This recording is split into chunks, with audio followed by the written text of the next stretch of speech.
110% all day, every day. Let's go, baby. Welcome to the show. This is my brother, Zach. He's a beautiful fucking human, and you're going to love his conversation with me today because we have the best ones. So, actually, I just wanted to jump right into this, and I wanted to ask you to tell me your story starting at 12 years old. Ooh, 12 years old. Well, first of all, this is an interesting experience. Capital I there because we do a lot of things together. Intrinsic to our story has been me like attempting murder on you several times. And if not in the physical world, which it did happen in the physical world, at least in my mind, probably thousands of times. And that's flip-flopped completely 180 to now where we strive and succeed and do amazing things in the world together. So it's super cool to partake in this little journey. I think that my story starting at 12. I think that starting at 12, that was around the age that we moved a lot, right? So we've moved, personally, Every I've three moved years. close to 30 times in my life, I think.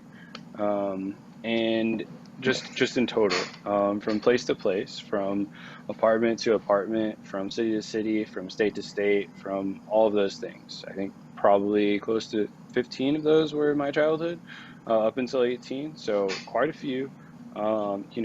Obviously you were there. You know about most of those. You helped Yeah, move all the for stuff. me, but for me, I remember living that house that we built, right?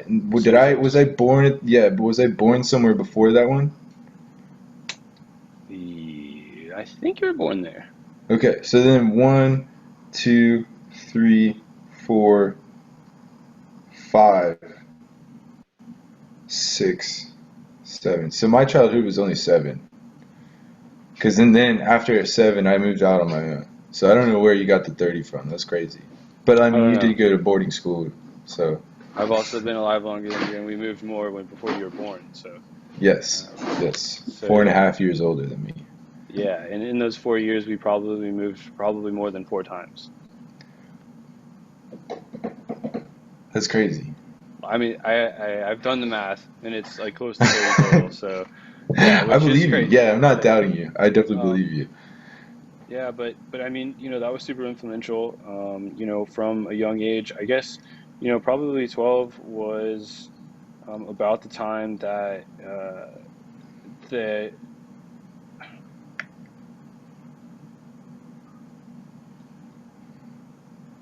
huh. I guess, 12. I'm gonna start from like a little bit later because 12, prior to 12 was mostly I was extremely attached to our mom, right? I was extremely attached to mom, and most of my memories are sort of, I guess, like, I don't know. They're kind of all blurred together because it was a very smooth, same thing, right? Dad was always working. Towards the end of there, towards 12, he started working at home, I think, somewhere in there, more so. Yeah. Um, but most of the time he was just working all the time, and I was with mom all the time.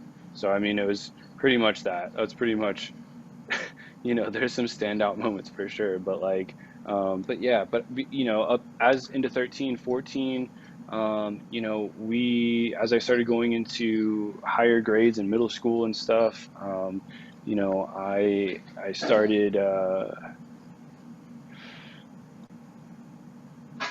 lots of reading. There was lots of reading. Um, but the main theme was that I started probably, feeling more and more alienated from family, feeling like there was not as much connection because most of the connection had been the same. Like I said, the same kind of like infantile relationship had been almost in a stasis. It's always almost been the same kind of thing from mom, same kind of thing from dad, and there wasn't much of a shift there, to my mind. Coming up, and I think, that would be, um, man, almost when we moved into like Fairview, maybe. No, but, but yeah, like I said, so many moves. What did that do to you? How'd that make you feel? Like, well, I don't know. Because I know what that did to me. But what happened Yeah. to you? I mean, I think a lot of it, I was already, cloistered inside myself, in like a weird way, very like, introspective and very isolative, with myself and my feelings. I didn't have many friends. I always kept like one close friend, at a time, if that, and if they went away or we moved or something, that got eliminated. So that was always an interesting thing. I was always a very like inside myself person. And so, the moving, it definitely exacerbated that. It definitely, put me in situations going to new schools and stuff.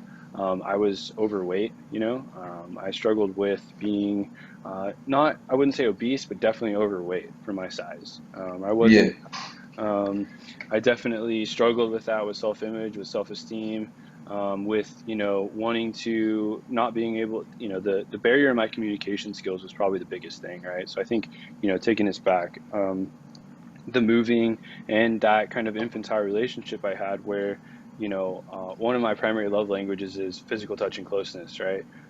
That's also a Mine major too. handicap because, because the way that developed for me was that was the only way I could really communicate with my family. Um, that was the only way they communicated Huh. with me. Right. So, if I'm at home and I get love hugs and kisses and cute noises, with my mom, and then a hug from dad, and maybe we go out and do some fun stuff with dad or something. But that all just taught me to do things with my body and with my, emotions in a body, in a physical embodied sense. And so, that doesn't lend itself to school and to moving, right? Moving schools, every one of those moves, almost everyone was a school district or a state or something like that away. So Yeah, ridiculous. yeah, so there was a lot of self-image stuff, a lot of, I didn't have huge friend groups. I wanted to be in the like emo people group and stuff, but I was always ostracized in reality because I couldn't communicate with them. In my head, even more so because I didn't look like them because I have curly hair, and I was like bigger, and so like I couldn't fit into skinny jeans, and I didn't know how to wear a tight black shirt. Right. Luckily, we've overcome these issues, and I can be an emo kid now. But What age did you lose the weight? Because I only remember that. I think that, like, in my mind, that was only like 2 years of your life while you were playing WoW. Well, I mean, I was like bigger for a long time, since I was little. Yeah. I wear it pretty well, but I was definitely like 20 pounds, 15, 20 pounds at the minimum overweight, maybe a little bit more at times, definitely Mm-hmm. towards like 2009, 2007, 8, 9-ish in there.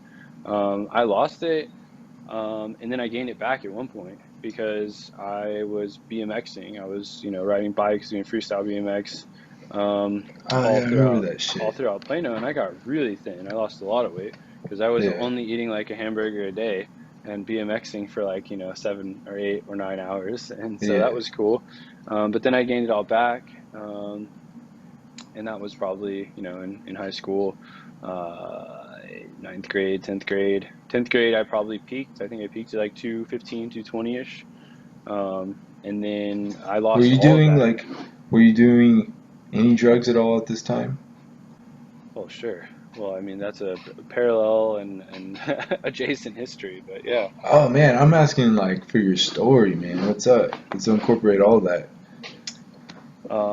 Yeah, I mean, it's not cohesive, because, I have the beautiful blessing of having you as a brother, and I may or may not have sneak peeked into some sort of writing project you're working on. But in that, I really identify with the thing you bring up about, having kind of split lives or different lives and stuff. There is definitely, and I think one of the reasons it's really hard to cohesively, talk about things across different dimensions of my life is because, um, it's much easier to go back and target things and then bring that story forward because there's this. It's not even a dichotomy. It's uh, uh, a crystal, like a multifaceted, crazy levels mirrors game where Yeah. there's this act that doesn't know how to talk to people and makes cute noises and cuddles with mom. That's like Yeah. there the whole time, right? It still exists. There's the person that wants to murder his father, but that's a different person because those two can't coexist at the same time. Wanted, right? There's yeah, wanted.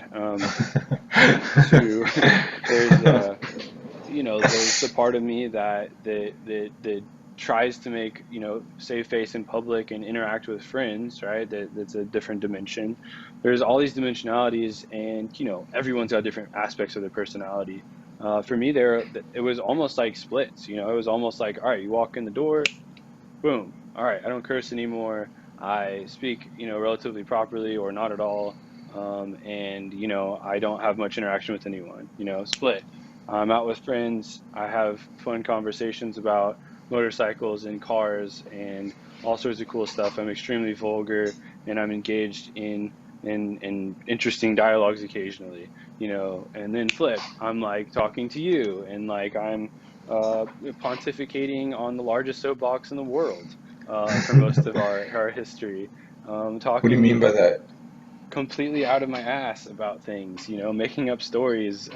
There's a part of me that's constantly generating fiction that in the past has been constantly generating. I think that one of the most confusing things about thinking about my past is that I had this other part of me that's generating lies, that's generating webs of lies, of figments of nothing, out of figments of nothing, to tie all those different things together because they're all constructs. And at my core, I'm just like, trying to figure out how to do all these things that I don't know how to do, you know? So, a little background on that. He's told me insanely crazy drug stories and party stories that were completely not true, right? I Yeah, I guess. mean, among other things, right? And that's the way that manifests with my and your relationship, right? But that's come up in relationships, right? I've manifested and created whole stories about how I feel about people and different things, and with it's happened in school when I pretend like I'm doing work and manifest lies about that, and it comes up everywhere, and that was a major like defense mechanism thing for a long, long time. So it confuses the picture because, like, even to this day, I made a pact with myself quite a while ago, to any time that I start saying something that I've made up in the past, which there's so many things that I made up for such survival reasons, essentially, what was to my brain a survival reason, Hmm. that had to make myself believe them in order to successfully communicate them. And so otherwise it wouldn't have worked. No one would have believed me.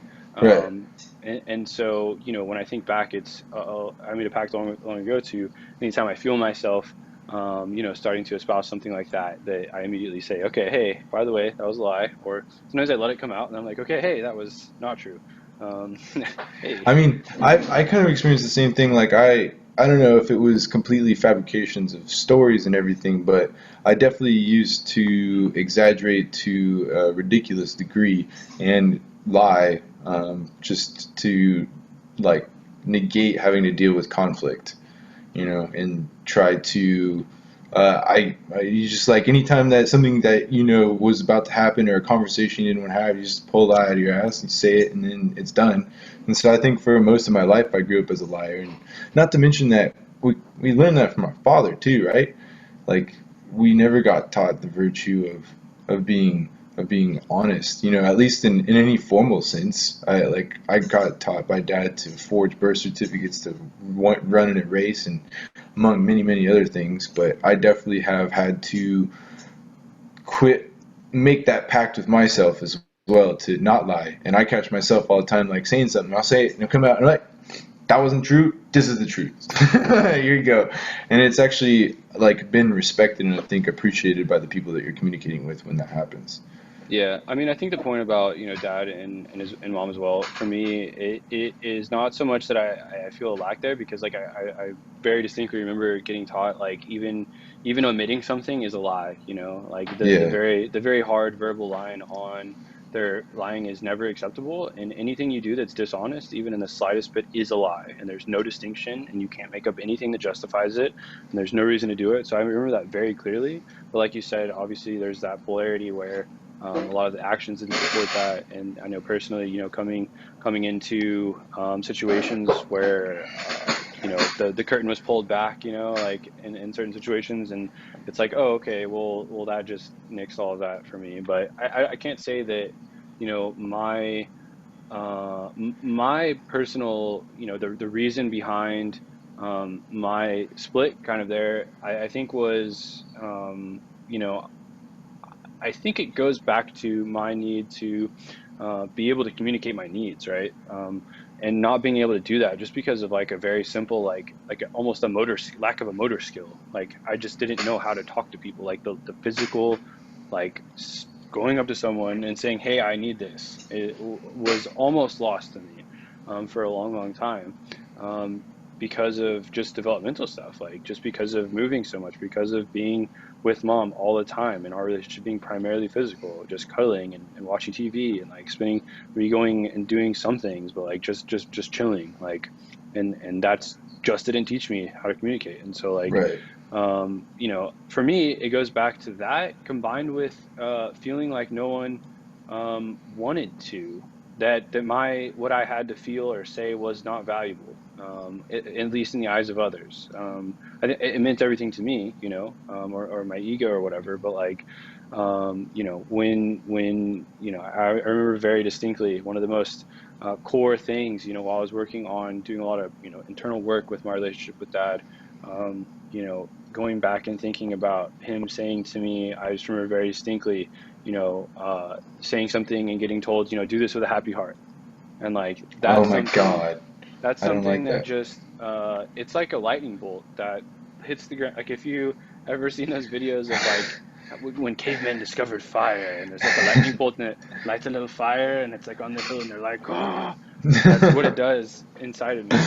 Yes. Still, even when I think about it, I can go back to that emotion because it's, it's deep.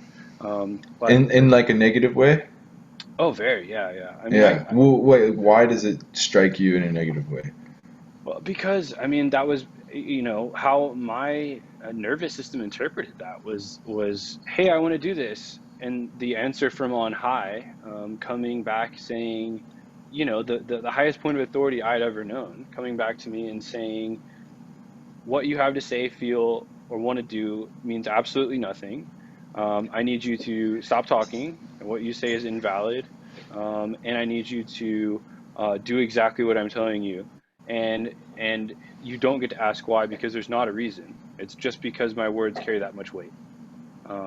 And so, that to me is the antithesis of being like a human, right? Like humans don't do things without reasons ever. And I Yeah. think some part of me always knew that. And so like I had all these reasons inside of me. I didn't know what they were. I couldn't articulate them. I didn't know that that's what was happening.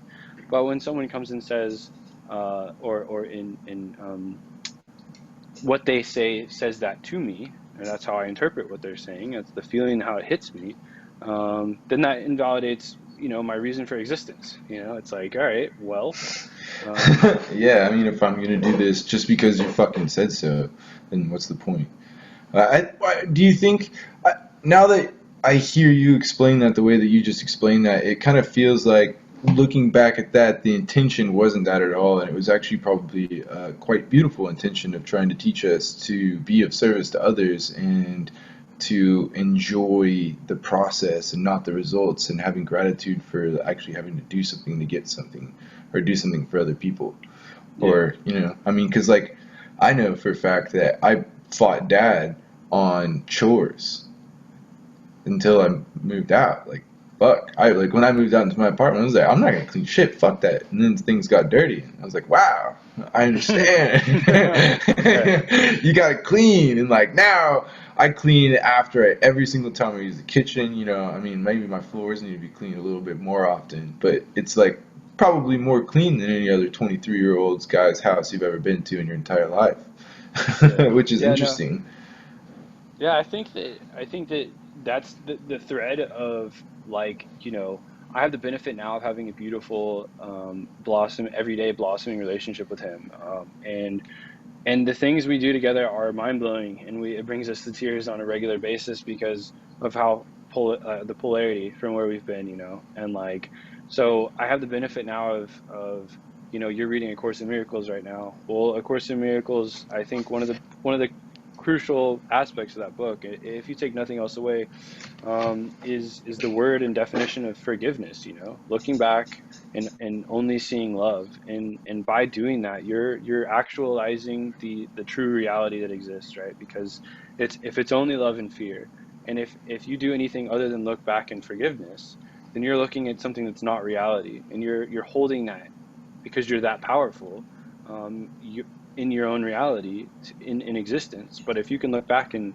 see love only, then you get to pull what actually happened out of the things, and realize that, you get deeper into it and realize that it didn't happen, it's happening. It's like It's this, happening for us, yeah. yeah, but it's all now. And so, yeah, when I look back with those eyes, and from the beautiful relationship that we have now, I see a completely different story, right? I see a beautiful human story, and I got to partake in that, and it brought me to where I am now. And it is kind of hard for me to go back and split hairs, but I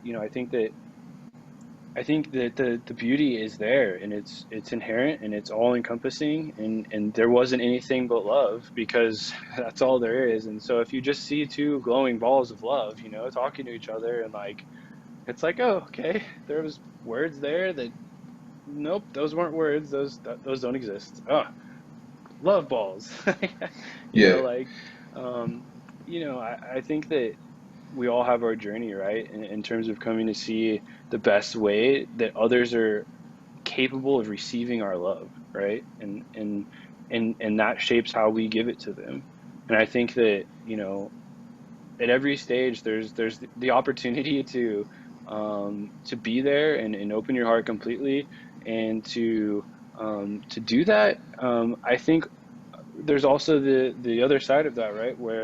Where either my understanding is limited, or something else happens if I'm in a situation, and that process doesn't actualize at its full potential. But I think that the beautiful thing is that if you just subtract time, um, it all works out, right? Yeah. Ha, yeah.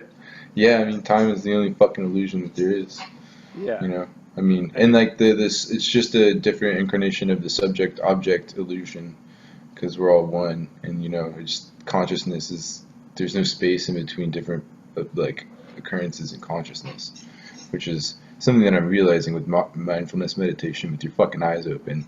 That shit is crazy. oh yeah. Yeah, I like doing, I enjoy that in the introductory course, and then some of the other stuff, the waking up app, but particularly the like I really like the on having no head. It's a good, it's Oh yeah, what's that yeah, guy's yeah. name? I forget his name, but there's a series on there. I think it may be called On Having No Head, or Being Headless, the Headless Way. That's what it's called. Um, and and it's incredible, because it gives you really actionable stuff, sit with your eyes open, and try and find the edge of your field of vision. Close your eyes and listen, and try and hear the end of your auditory arena. Yeah, it's And close your eyes and stop listening, and try and find the end of thought. yeah, And doing stuff like that is like, okay, well, how do I define the boundaries of this? And it's like, this stuff, there's no boundaries on these things, but these things are coming into me, and what am right, I? And it's like, well, I'm the thing without boundaries, because how yes, could I contain these boundaryless things if I had boundaries? right, and it's just kind of like we're just. I like there's actually a song that I have, and the way that they put it is, we are just subconsciousness, or we are consciousness experiencing itself subjectively. Hmm. It's fucking Yeah. interesting. Yeah, it's Uh, definitely interesting. I mean, I think there's a beautiful illusion, is something I'm not super well versed in, but I love the imagery of I believe, like the Hindu, the Vedanta, these things I don't know words for, but but that the universe is that everything is soul, right? That everything is, you can use the word consciousness, soul, and that, even at the highest level, they're like, well, what is this universe? And it's like, well, that's just a big soul. We're just like cells of souls inside the soul, and that's Brahman, and that's Yeah. the universe is the breath of Brahman, or the body of Brahman, What's and that's Brahman? the highest soul. He's just a really, really enlightened dude, and he's What's so that from? enlightened that he's the universe. Um, What's that from? like Hinduism. It's Dude, I want to do Hare Krishna so fucking badly. I actually found a fucking Hare Krishna temple, emailed them, and I have not heard back. And I'm kind of sad, so I might just drive up there and be like, Why don't "Yo, you can email I them? Just chant with go you?" in there.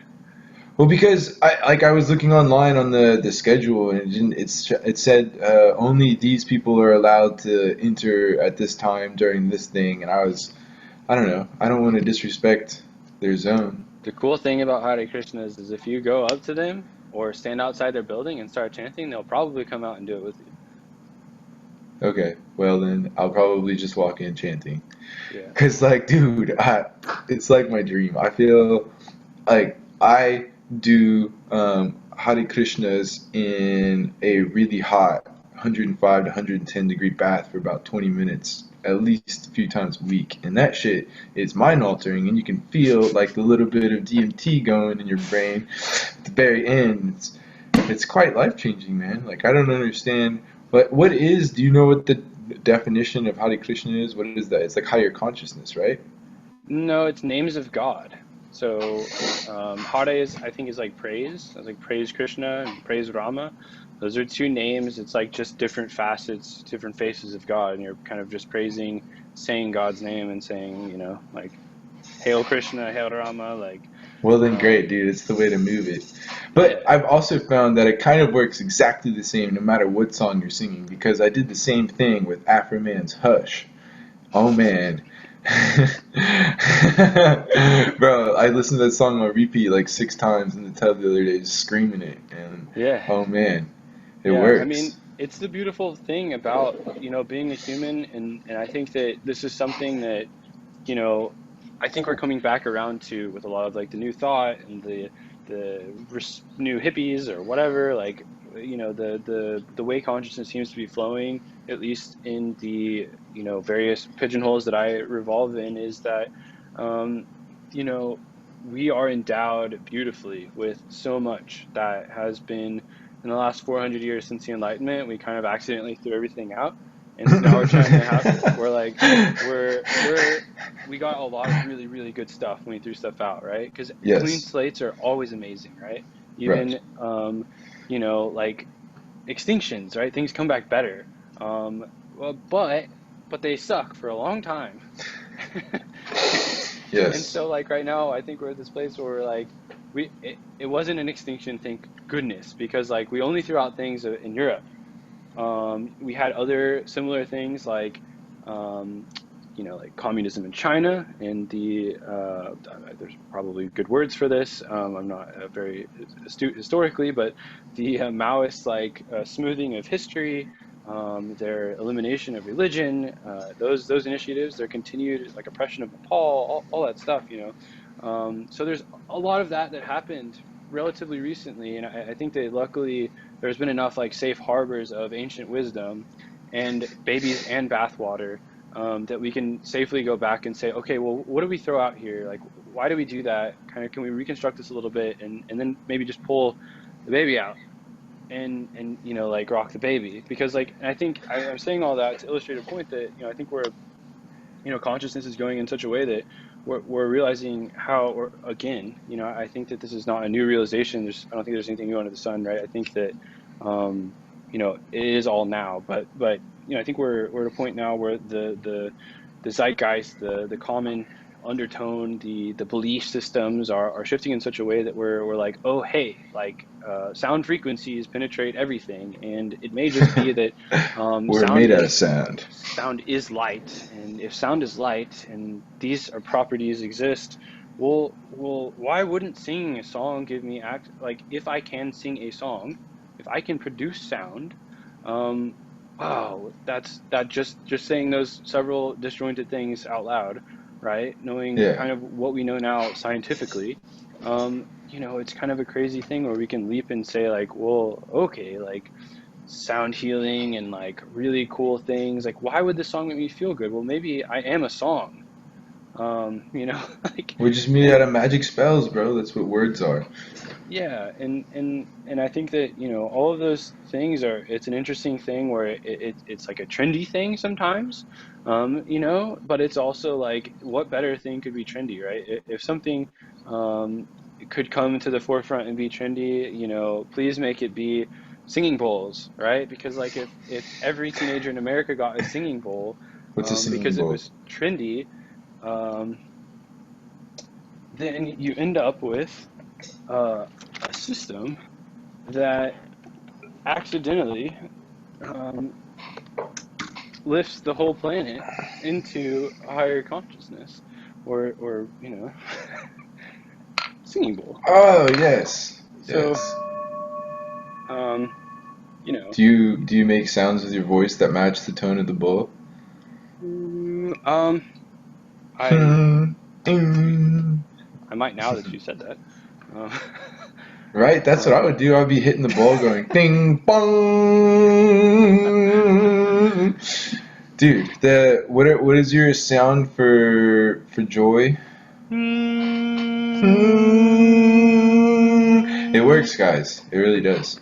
yeah, man, Fucking that's the crown chakra, man. It's purple. It's all purple. It's like yes. amethyst, like that's the sound that I use when my ego does some weird trick and makes me forget what I am and what I'm doing. And then I'm like upset because I'm about to get in a cold shower. Like, what? Dude, What? it's fucking hard, dude. It is But hard, but is it hard? Like, what's happening? Is it like, what, like, why is a cold thing? I've only learned that cold is bad, right. but is cold bad? Well, no, I mean it's doing really good things for you, but it's a lot less comfortable. But I've learned that it's comfortable or uncomfortable. I guess so. Yeah, I And guess it's so, getting better and better every time I get in a cold shower. but the thing isn't like you can brute force it, right? I can hop into a cold shower every day and just be like, and eventually I'll go, and then eventually I'll just jump in there and I'll be chilling, right? I'm just clicking my teeth. And but it's probably not going to get much better than that, right? Because I'm not actively engaging in repatterning my mental imagery, right? Because I The have a limbic system, system, right? I have a Limbic. system, all of the systems, I have a way of thinking from the neocortex, from top level thinking, like cold showers are good for thermogenesis, all the way down to my animal brain that says if your head goes underwater, run, flip, Yeah. breathe, and from top to bottom, right? Those patterns from the top, I can change that. I can, before I get in the shower, I'm like, oh, it's gonna be a great shower. I'm gonna get in there and it's gonna suck, right? It's not changing things. Maybe Yes. over time, that's a little bit towards the path. But if I'm doing something like incorporating a technology like sound, which I'm an instrument, right? Yeah. To make a resonant frequency that is aligned with a specific known um, constituent, right? Like something, if we know, purple crown chakra equals this state of being, and I can align myself with that through a simple hum, and think positive thoughts, then it seems like that's a better way to repattern, right? It's about leverage, right? Yeah. It's hard to Yeah. untrain things and retrain new things. Yeah, I feel you. I got you. So let's bring it back. So you're 16, 17 years old. What's going on? Hmm. So 16, 17 were like, um,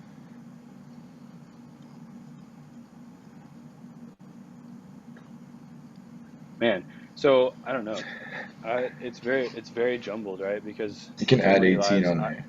I went to two boarding schools from ninth grade to 11th grade, right? I went to one in East Texas in the second half of ninth grade. I went to a public school the first half of ninth grade, a boarding school the second half of ninth grade, a private school the first half of 10th grade, and then another boarding school the second half of 10th grade in a Was different that state, what was the private school? Winston. And then you went back to Winston when you came back? and then I went back to Winston when I came back at the beginning of 11th grade. What were your experiences at the boarding schools? So I mean, the first boarding school, Heartlight, the strange thing about my experience has been that because I've always internalized everything and been so cloistered in myself, right? I've developed this ability to just turtle mode, right? Or just like work through things, right? And with myself, I don't need a whole lot of whatever. How I think about it in my head is I can bear anything, right? You can't put me in a situation that I won't be okay with, right? It Right, may suck, I may have to do hard things, but I'll be fine. I'll get through it, right? right. I've been to jail, I've been to boarding school. I had fine times everywhere. Like there was nowhere where I was like super angry and like banging on the walls, right? Most of the time the opposite, right? So boarding school the first time at Heartlight was in East Texas, and it was pretty cool. I mean, it was like a vacation, man. Like like, um, but but I feel that way about almost everything. Like, jail, it's like a vacation, right? I have zero responsibilities there, like people just take away everything I have to do. And I'm like, oh, fucking A. Read Like, books. yeah, like, I'm blessed with family that will send me books, right? So there's some outside help there, and luckily, I think through all of my experiences, I've been fed a steady supply of books, which is cool because maybe that's the ladder, that's the thing that kept stoked the fire of passion for learning, right? Because that's the thing that ties us into our humanity when nothing else does. Bruh, books So. are lighting a fire in me that I didn't know existed. Yeah, yeah. I mean, I think that everything I've heard about like Waldorf schools and like what is the other one? It's a Italian woman. Her name Is that is. like the kind of school where they just learn what they want to learn? Yeah, but I mean, I think the part of the philosophy is you have a room full of books and art supplies, and you have an outdoor area and maybe some weights in the corner, and then maybe like some building supplies in the corner, and then you just set a child in there and walk away and leave them there forever, like day to day over day over day over day, and you don't tell them what to do, and maybe you have structured lunches where they go cook or something with you, but like. And there's some structure, right? But I think the basic idea is that humans are they in with the right amount of support, right? With the Maslow's hierarchy met adequately, you get creative output, and that creative output is there's nature versus nurture. Most of it's nurture, right? There is a little bit of nature, right? Yeah. And if you want to look at it on a bigger cosmic scale, there's a lot of nature, right? Because we are divine, infinite, eternal. So, but as we incarnate in these meat suits, these meat suits have a lot of input in how that divine, infinite, eternal being is expressed from an early age. And so, Yes. the more hands off you can be with the amount of cushioning and support you can put around a little meat suit, the more that their natural burning desire to learn is there. And so, I mean, it's an interesting thing where, anyways, some people get that snuffed out, but I think it's beautiful that we both had the beautiful, experience of not having that experience, and being able Not having to what experience? of having our fire snuffed out, Yes. and Yeah, we because definitely had our fires encouraged, luckily. yeah, and so the first boarding school was pretty cool. It was sort of like a rehab kind of place thing. It was kind of like it wasn't like a bespoke, like there was no 12 step, there was no like drug counseling that I was aware of. It was just kind of like send your kids here and they'll do outdoor group fun character building things, and also they'll do some schoolwork sometimes. Um, so that was cool. I was there for like Interesting. 3, 4 months. And it was relatively chill. Um, yeah, I mean, that was a really interesting. The most poignant thing there was I got to learn about sarcasm and my relationship with it, and how as I began to develop into a person that could the very tiniest beginnings of being able to communicate, right?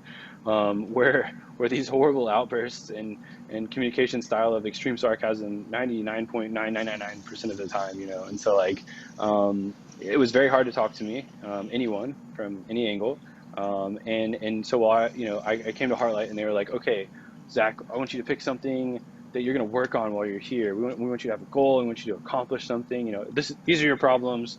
Like pick something to work on. And I was like, oh, well, I'm going to work on being sarcastic. and I like sarcastically I'm saying this. And so like it's funny because I tricked myself into doing some good work actually, Yeah. because I had to do exercises and stuff geared around that. We'd have check-ins daily or nightly or weekly or whatever, and they'd be like, "All right, what are you thinking about this? How are you making progress here? What have you done today? What have you done last week?" And then they get input from the group, like, "How's he doing here? Give me feedback here." And my whole thing was about sarcasm because I was avoiding working on any real things, or so I thought. But it turns out that if I continued being a sarcastic asshole like I was, then I would have not been able to work on anything at all ever, Yes. because I could have very well just stayed that way. Um, Yes. and I did Yeah. stay that I way think for I a was long a time, but sarcastic asshole for a while. yeah, but when I didn't know how to. But anyway, so that was really cool. I got that out of it, and that's been poignant in my head for a long, long time or since then, because I think back and I'm like, okay, wow, that's. And now I catch myself, and I remember it very poignantly, and I tell this to people because it's funny now, and people laugh. There was this older woman who was a teacher there, right? She came, and she was probably like a school teacher in, I think, Van, Texas, out there or something, and she would come out there couple days a week and sit and watch us play with our books. And there's not a whole lot of teaching going on, but I supervised book fiddling, or something. But one day, like she was like, I don't remember. She asked me a question or something, and I like said my normal sarcastic asshole response, and she was like, "You know what, Zach? You're a curmudgeon." And I was like, "A A what?" curmudgeon? A curmudgeon. And Curmudgeon. a curmudgeon's like a crotchety old person who like is sarcastic and snaps at people, and like it's Like funny because grumpy old. Yeah. I tell people that someone actually called me that in the past, and they're like, "What?" Like, they're like, "What? Yeah. You're like bouncy and happy, and like what? You're maybe Yeah. like overly intense, but I wouldn't say curmudgeon." But I mean, you have drastically changed over the past. I mean, every 2 years, I think, you're just a different person. I mean, but same with me. Same with right. everybody, right? Well, I mean, hopefully it's just peeling back Hopefully. layers to get to our, more of who we are rather than into different people. Yes. If Yeah, you're getting turning into different closer. people every 2 years, then oh man, we've hit Yeah, zero. yeah, becoming better and like to such a drastic degree that it's noticeable to be able to say that you're a different person. Yeah, for sure. No, yeah, I think that's like a reasonable goal too, right? Like, but it's also not strange, and I think it's more strange if someone's not doing that, because our cells, like our entire bodies renew themselves 100% in like 7 to 10 years, like 100%, even your fat cells, even the cells that people say you can never get rid of, 10 years. Yeah, yeah. Um, That's so, crazy. so yeah, and the second boarding school was a little different. It was called Future Men for God, and it was it was That sounds like a brainwashing camp.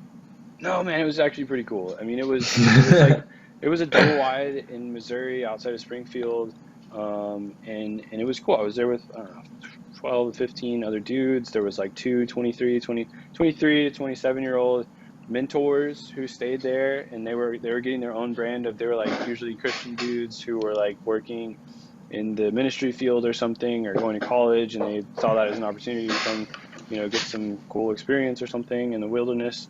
So they were the mentors. They were like the counselors or whatever, like a camp, I guess, or something. I And then remember going to that. I remember coming out there and shooting shotguns. yeah, yeah, yeah, we shot shotguns. It was crazy. Like I like, if anyone doesn't know, at least at that time, Springfield, Missouri was the meth capital of the United States. So there's like lots of weird people out there, and like there's not much. There's a big river. Um, it's just kind of it's not my favorite place. Also, I almost died because like I don't normally have allergies, but apparently like the Ozark Mountains are made of entire like juniper bushes that look like trees, and they rain pollen in pollen season like inches thick, and it literally almost killed me. I had to fly back to the hospital, to Dallas, to not die. Um, What? Why'd you have to yes, fly to Dallas?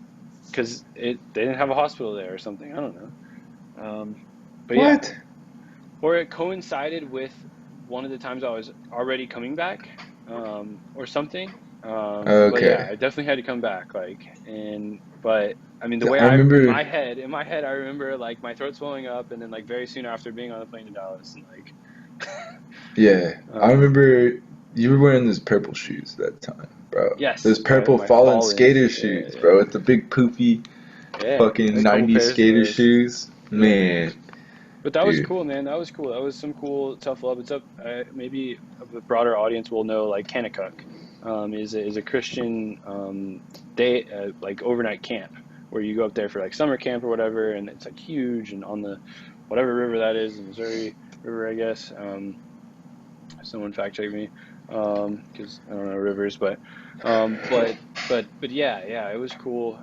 We did some cool stuff. I learned that one human is fully capable of taking one axe and chopping down a, like 4 or 5 foot diameter tree with that axe. That How was what long we did used that to take do. you? Oh, like a day and a half straight. So it's pretty much like holes. Yeah, did that a couple of times with some bleeding hands and stuff, and it was cool. And the coolest thing was their like punishments were like they had these tree houses they built up in trees, and they were like three wall tree houses where you'd have like there's 4 walls, but one wall had a door frame in it with no door on it, so they call them three Yeah. walls.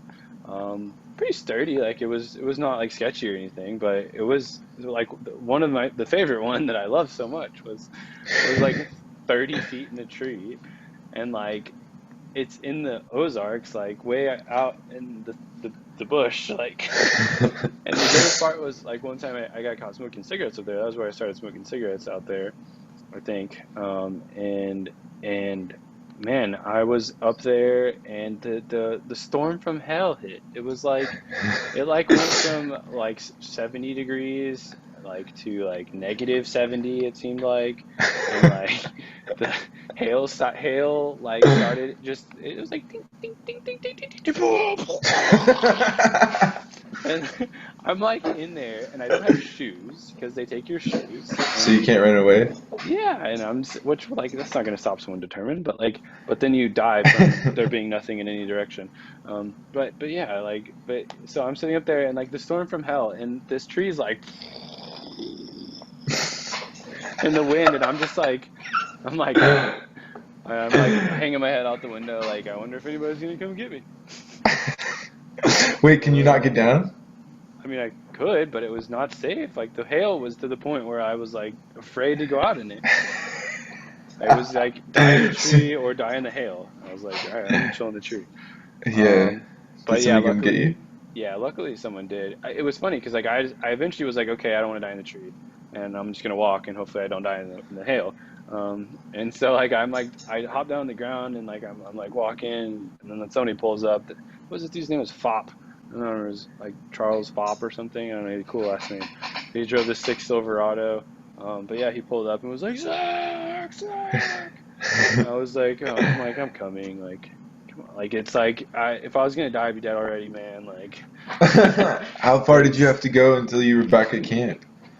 I mean, it wasn't very far, but I mean, this storm was like this. This is a storm you don't go out in. Like, the storm will kill you, and like, so any distance more than like 5 feet was a long ways. It was I don't know, quarter mile, maybe a little bit less. Yeah. It wasn't very far, but it was far enough to be like, I'm also like a 15-year-old with. I mean, I guess I've been a scout for quite a bit of my life, so I wasn't super duper concerned. But like, I'd also never been in like a death storm from Yeah. hell. Death storms are not fun.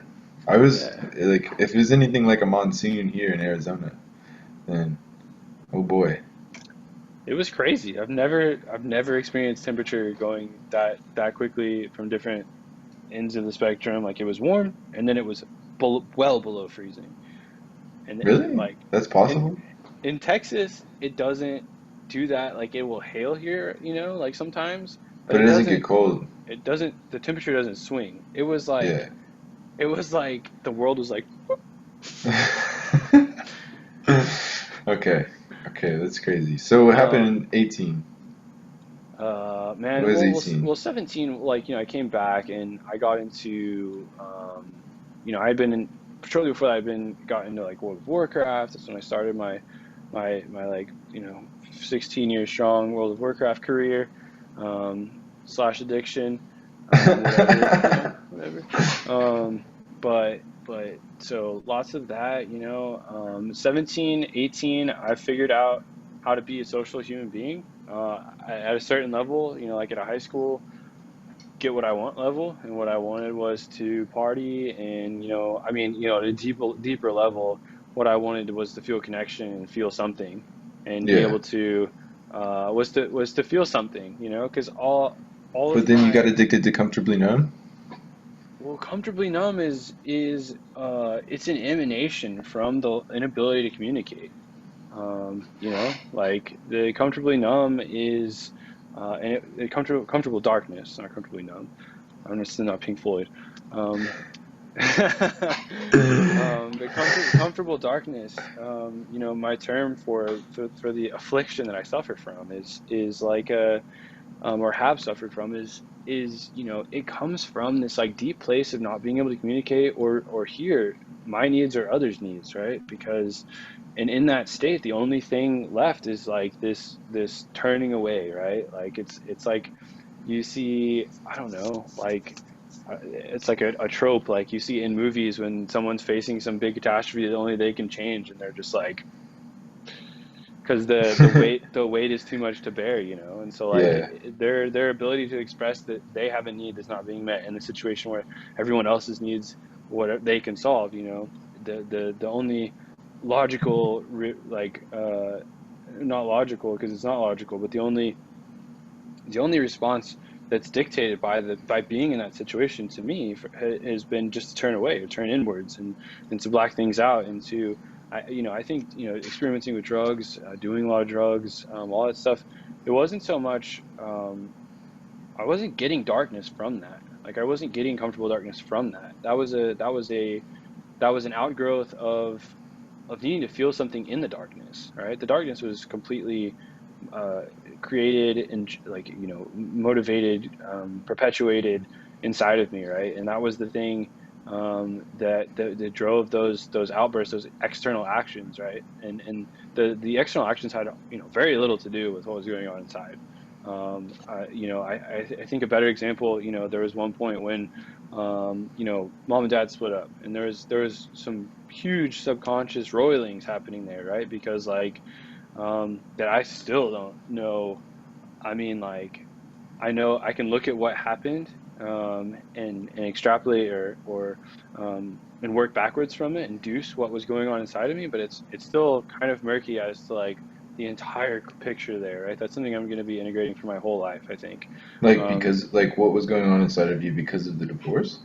Yeah, and like to this day, like I'm super stoked about the divorce. Like I think it had to happen. I think it couldn't have happened sooner. I think that, it was a beautiful, beautiful thing. I think obviously there's bad stuff that happened, right? Like in the real world, but I think that the thing itself, right? The separation and the distance was beautiful, needed.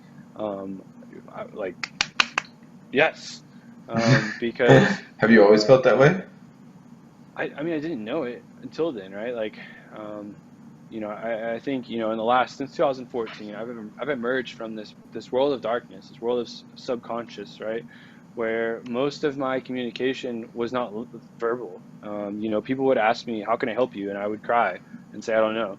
People being dad or mom or teachers or whoever, or, whoever it was, or myself, thinking about stuff because I had no, all of my experiences were so infantile, right? And actually, it's interesting that the conversation goes in this way because, so a big theme I've been thinking about recently is the like individuation of consciousness is a concept that I believe Jung developed, where it describes the kind of the life cycle and the development and the progression of how a consciousness, which is used in like the physical sense, right? Not like a spiritual consciousness or like maybe what consciousness actually is, but like definitely in the Me Too expression of a consciousness, right? Hmm.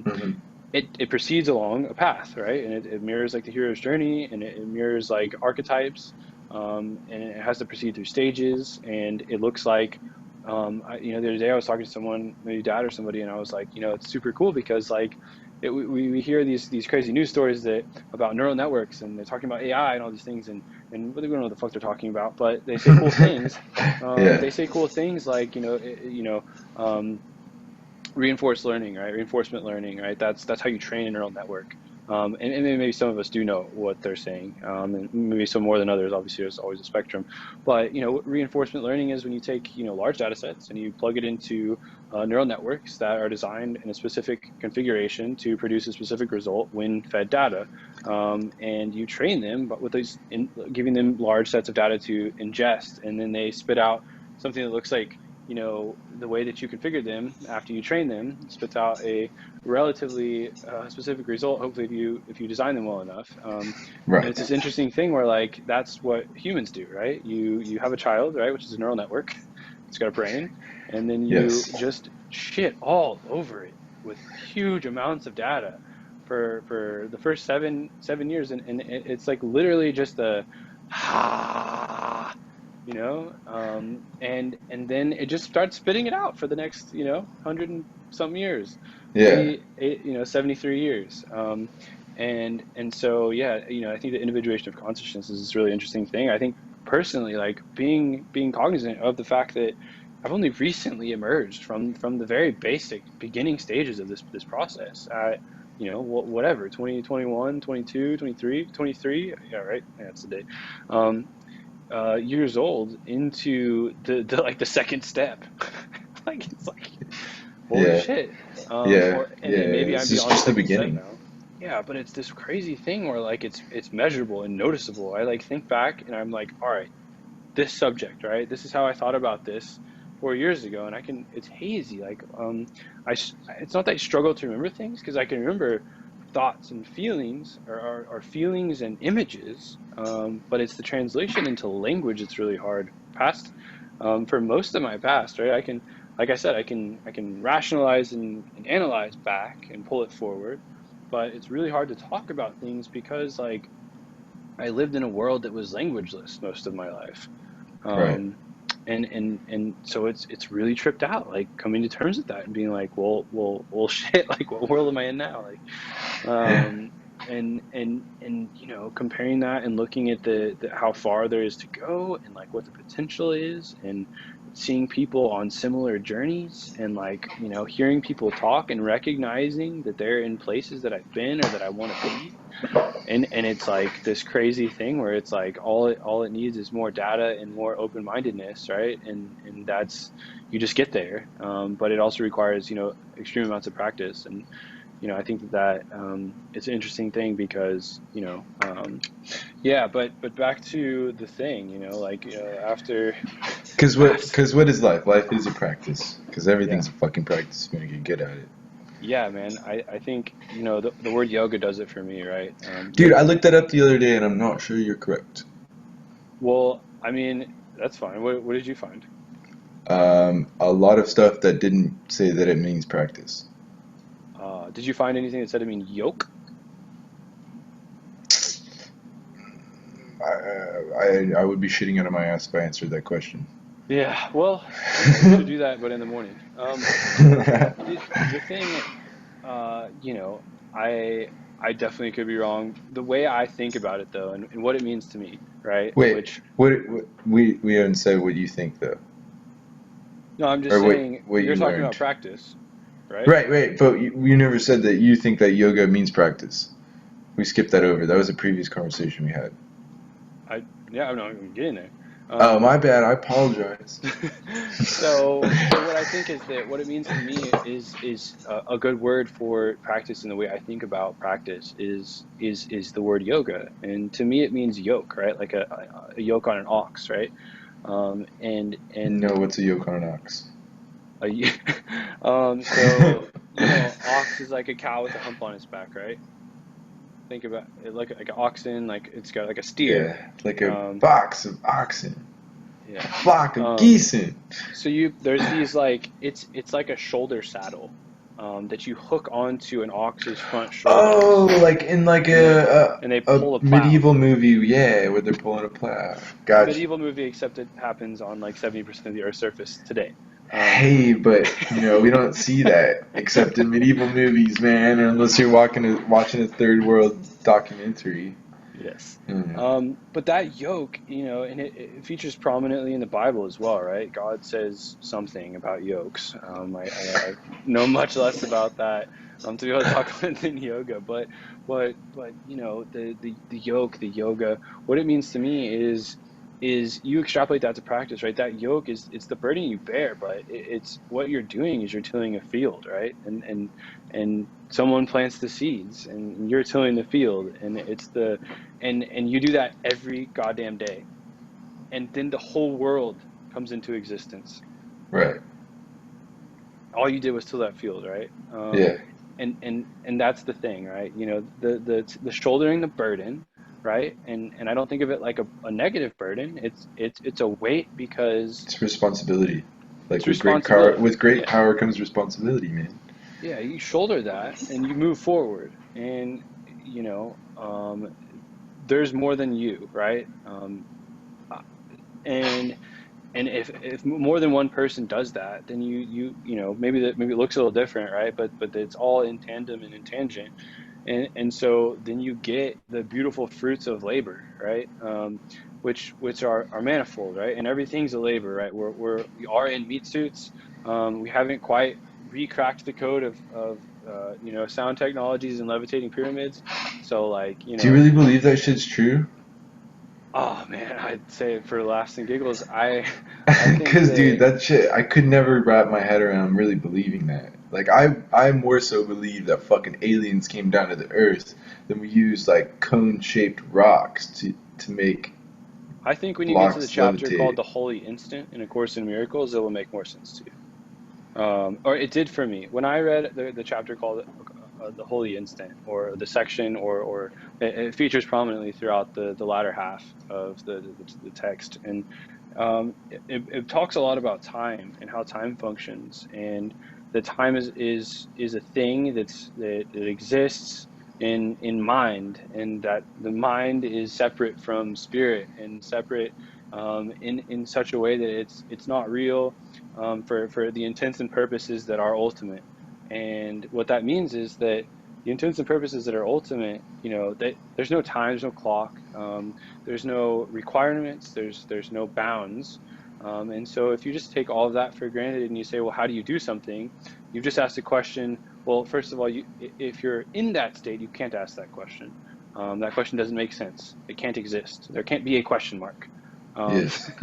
and so and so the Holy Instant is about how do we bring this meat suit, this thing that we inhabit, this place, this time, this strange duality. How do we align that in such a way? How do we exist here now in such a way that we can actuate the part of the bigger picture of that question markless place that is actually here now.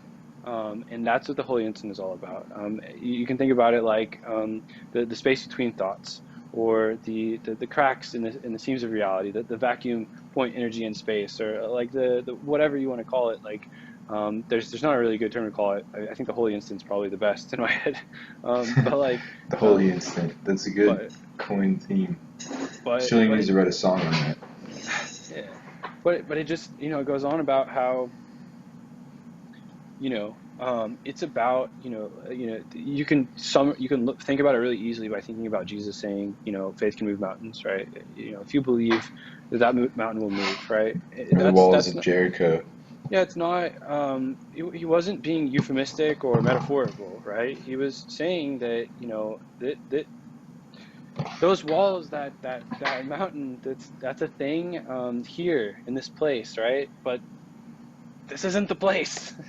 um, be the place, be love, Yeah. um, and your power here, right, is unlimited, right? Because it's then aligned with what actually is, and then there's no bounds for that. And so, the Holy Instant is about suspending.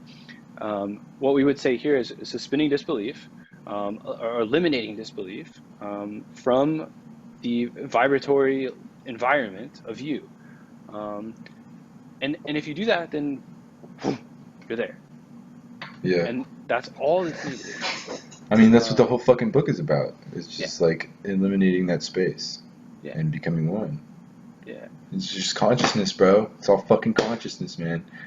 So I want to hear your 19-year-old through, let's go, how old are you? How old are you? No, 27. You're 27? Bro, you gotta make it through this year. I have no white hairs. So, let's go to 26, 19 to 26, but like, just the story. Yeah. It's a Well, crazy story. this is a good one. So this, when I was, I think 18, I got my first tattoo. It's right here. It says beauty, in Elvish. It's Vane. It's kind of, I think it's kind of interesting because it's like vein, if you say it in like Texan, um, but it's beauty, when you translate it to English through the Elvish. But I got that, and then I got this human tattoo. I thought about it for a long time through the end of high school, and then I finally got it when I was, I don't know, probably right about 18, and then, yeah, getting that, it was interesting, like interestingly, I don't know, like real moment where I was like, hey, I want to get this tattoo that's definitely imperfect. I think I paid a guy and Yes. some substances to give me a tattoo in the middle of a party. And so we went over to his apartment, and he gave me his tattoo, and it was great. And then he like fell asleep, um, or passed out, and I mean, so yeah, it looks cool. yeah, but my intention was always to get an imperfect tattoo because like this is not a perfect thing.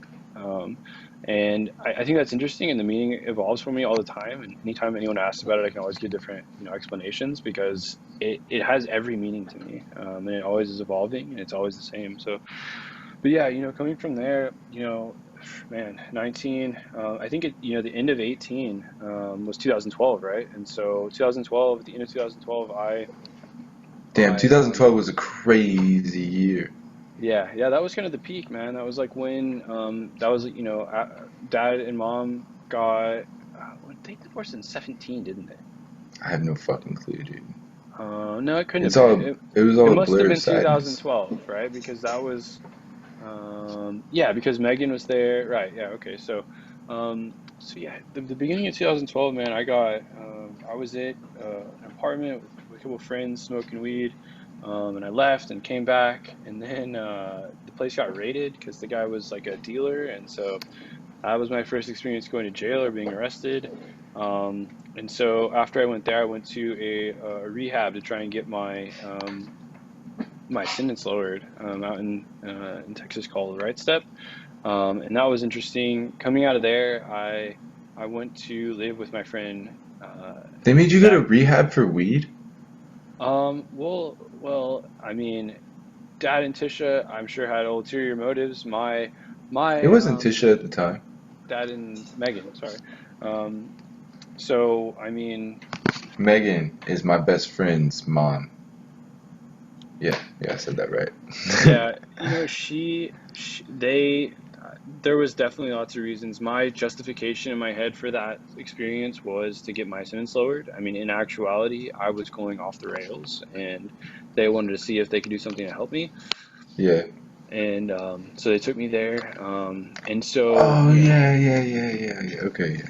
Sorry. yeah, so mom and dad had separated and maybe even divorced by that point, and I was going kind of crazy, going out for weeks or days, and just couch surfing, and I was really out with friends. I was like smoking a lot and doing quite a bit of like acid and stuff, but it was mostly just not being at home and going to parties on weekends and stuff, and or any other time they popped up. So yeah, it was pretty crazy. There was a lot of drug use, a lot of different stuff. Um, and then it was obviously the whole family was pretty concerned. So then I went to jail, and they took me to Right Step. I stayed there for 30 days, and then went to outpatient and lived there for 30 more days, so 60 days. And then after that, that was really cool. I met a guy named Carl. He was like an ex-bandito guy, motorcycle dude with some big old What's a chops. bandito? A bandito is a That's motorcycle a gang. No way, dude. My paintball fucking team's name was Banditos. Oh boy. But yeah, so I met Carl. Carl, he was just kind of a cool guy, like we're sitting around in the story talking about, uh, in counseling circle, talking about our favorite drugs, and he's like, yeah, my drug of choice was acid. And it's like, All right, Carl. Carl. Hey, Carl. Did What he you really talking talk about? like that? No, he looked and sounded exactly like the uh, the the cowboy in the Big Lebowski. No way. Yeah, precisely like him. Exactly like him. He's tall, he's big. He had the big white mustache, Dude, long yes. ponytail. Yeah, but yeah, I learned some really cool stuff about neurochemistry there, about how the brain works, about how to heal the brain. They had some really cool classes there. That was awesome. Didn't make any impact whatsoever on me, but it stuck with me. I remembered it, thank God, because I've gotten myself out of a lot of things with the help of many people, and as far as like thought patterns and different stuff. And so that was crucial. Definitely over time. Then it didn't have any impact for sure. But but going out of there, you know, so coming out of there, I moved in with Zach and Jack, my two best friends, and so continued to party a whole bunch. And then at the end of 2012, I got in a drunk driving car accident or motorcycle, scooter, moped Moped? thing. Yeah. Vespa. It was a legit Vespa. It was 150 cc, so Vespas are like 50. So Oh, okay. That's you pretty know, fast. That yeah, can go like 70. yeah. It was yeah. But yeah, so we were at a party one night, and somebody handed me a full red Solo cup of Grey Goose, and then the rest I couldn't remember. So, uh, yeah. So that sucked. Zach was on the back of the moped, and he almost died. He was in ICU for 9 months. We definitely thought he was gonna die. The cops told me he was gonna die. I have like one or two flashes of memory that night, and one of them was sitting on the curb. The cop asking me how I felt about my friend dying, and I was like, "What?" Because I had zero short-term or long-term memory at that point. So I had all I knew was that the cop was saying that to me. I had no context. That's And then crazy. You back didn't to know you blackout. got in an accident? No. I was like, when it happened, I was just like, I just was like walking alongside the road, and they had to like bring me back to the thing. Damn. Um, Because you walked away fine? yeah, I mean, yeah, I had some scratches and stuff, and I had some infections from road rash, but yeah, and then yeah, I had some memories in the hospital, but then after that, that was kind of the start of the turning point in my life. After that, for all of 2012, I obviously got charged. I was in court for the next 2 years, basically working. Uh, Smoking spice, doing like K2 fake weed and stuff, because I Yes. because I was still trying to feel things and unable to communicate a lot, and so you know yeah, doing a lot of crazy stuff, but it definitely kind of tapered off. I think I continued to try and party and drink and stuff throughout bond, which is the waiting period before court for your hearing. I was just waiting. I would just check in every month for almost that whole 2 years, and then finally in I think January, or I think it was December 2013. The judge finally called the court session after all the discovery and investigations were done, and after Zach lived. Um, Thank goodness. He, to my knowledge, has made a full recovery, which is glorious. Um, but yeah. Then I went to court, and dude, the judge was like, "All right, we're gonna give you 10 years in prison, but you can serve it on probation." So like they gave me, it was a second degree felony for intoxicated assault with a vehicle.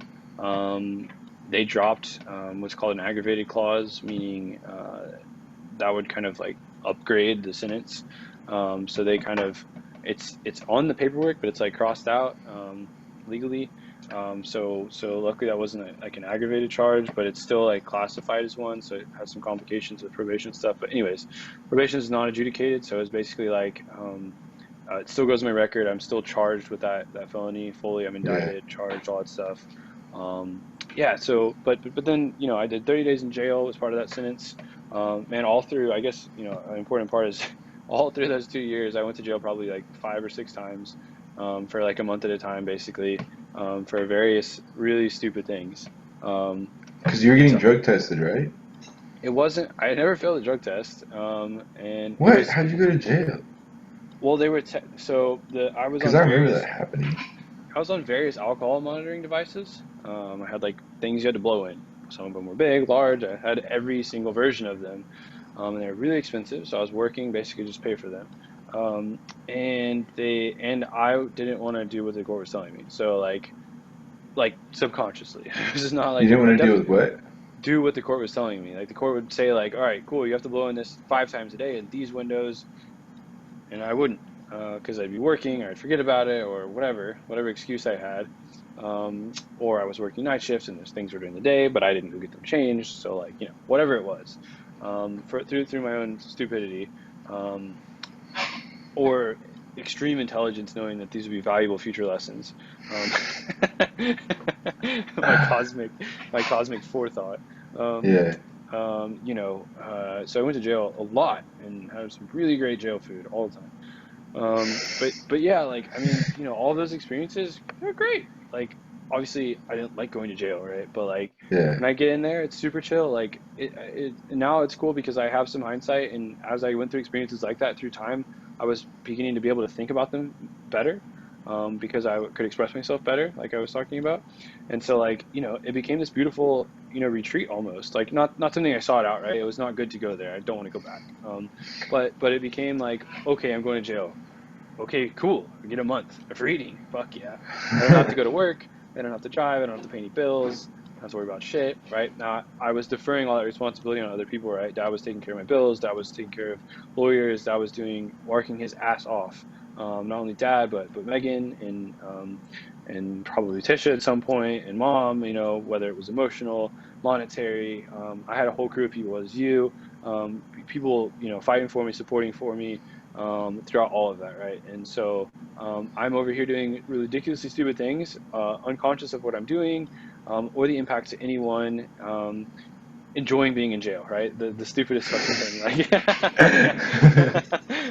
while I've got 10 or 15 people, including 50 people, including my extended family, suffering on my behalf, I'm over here like, yeah, yeah, crack a book.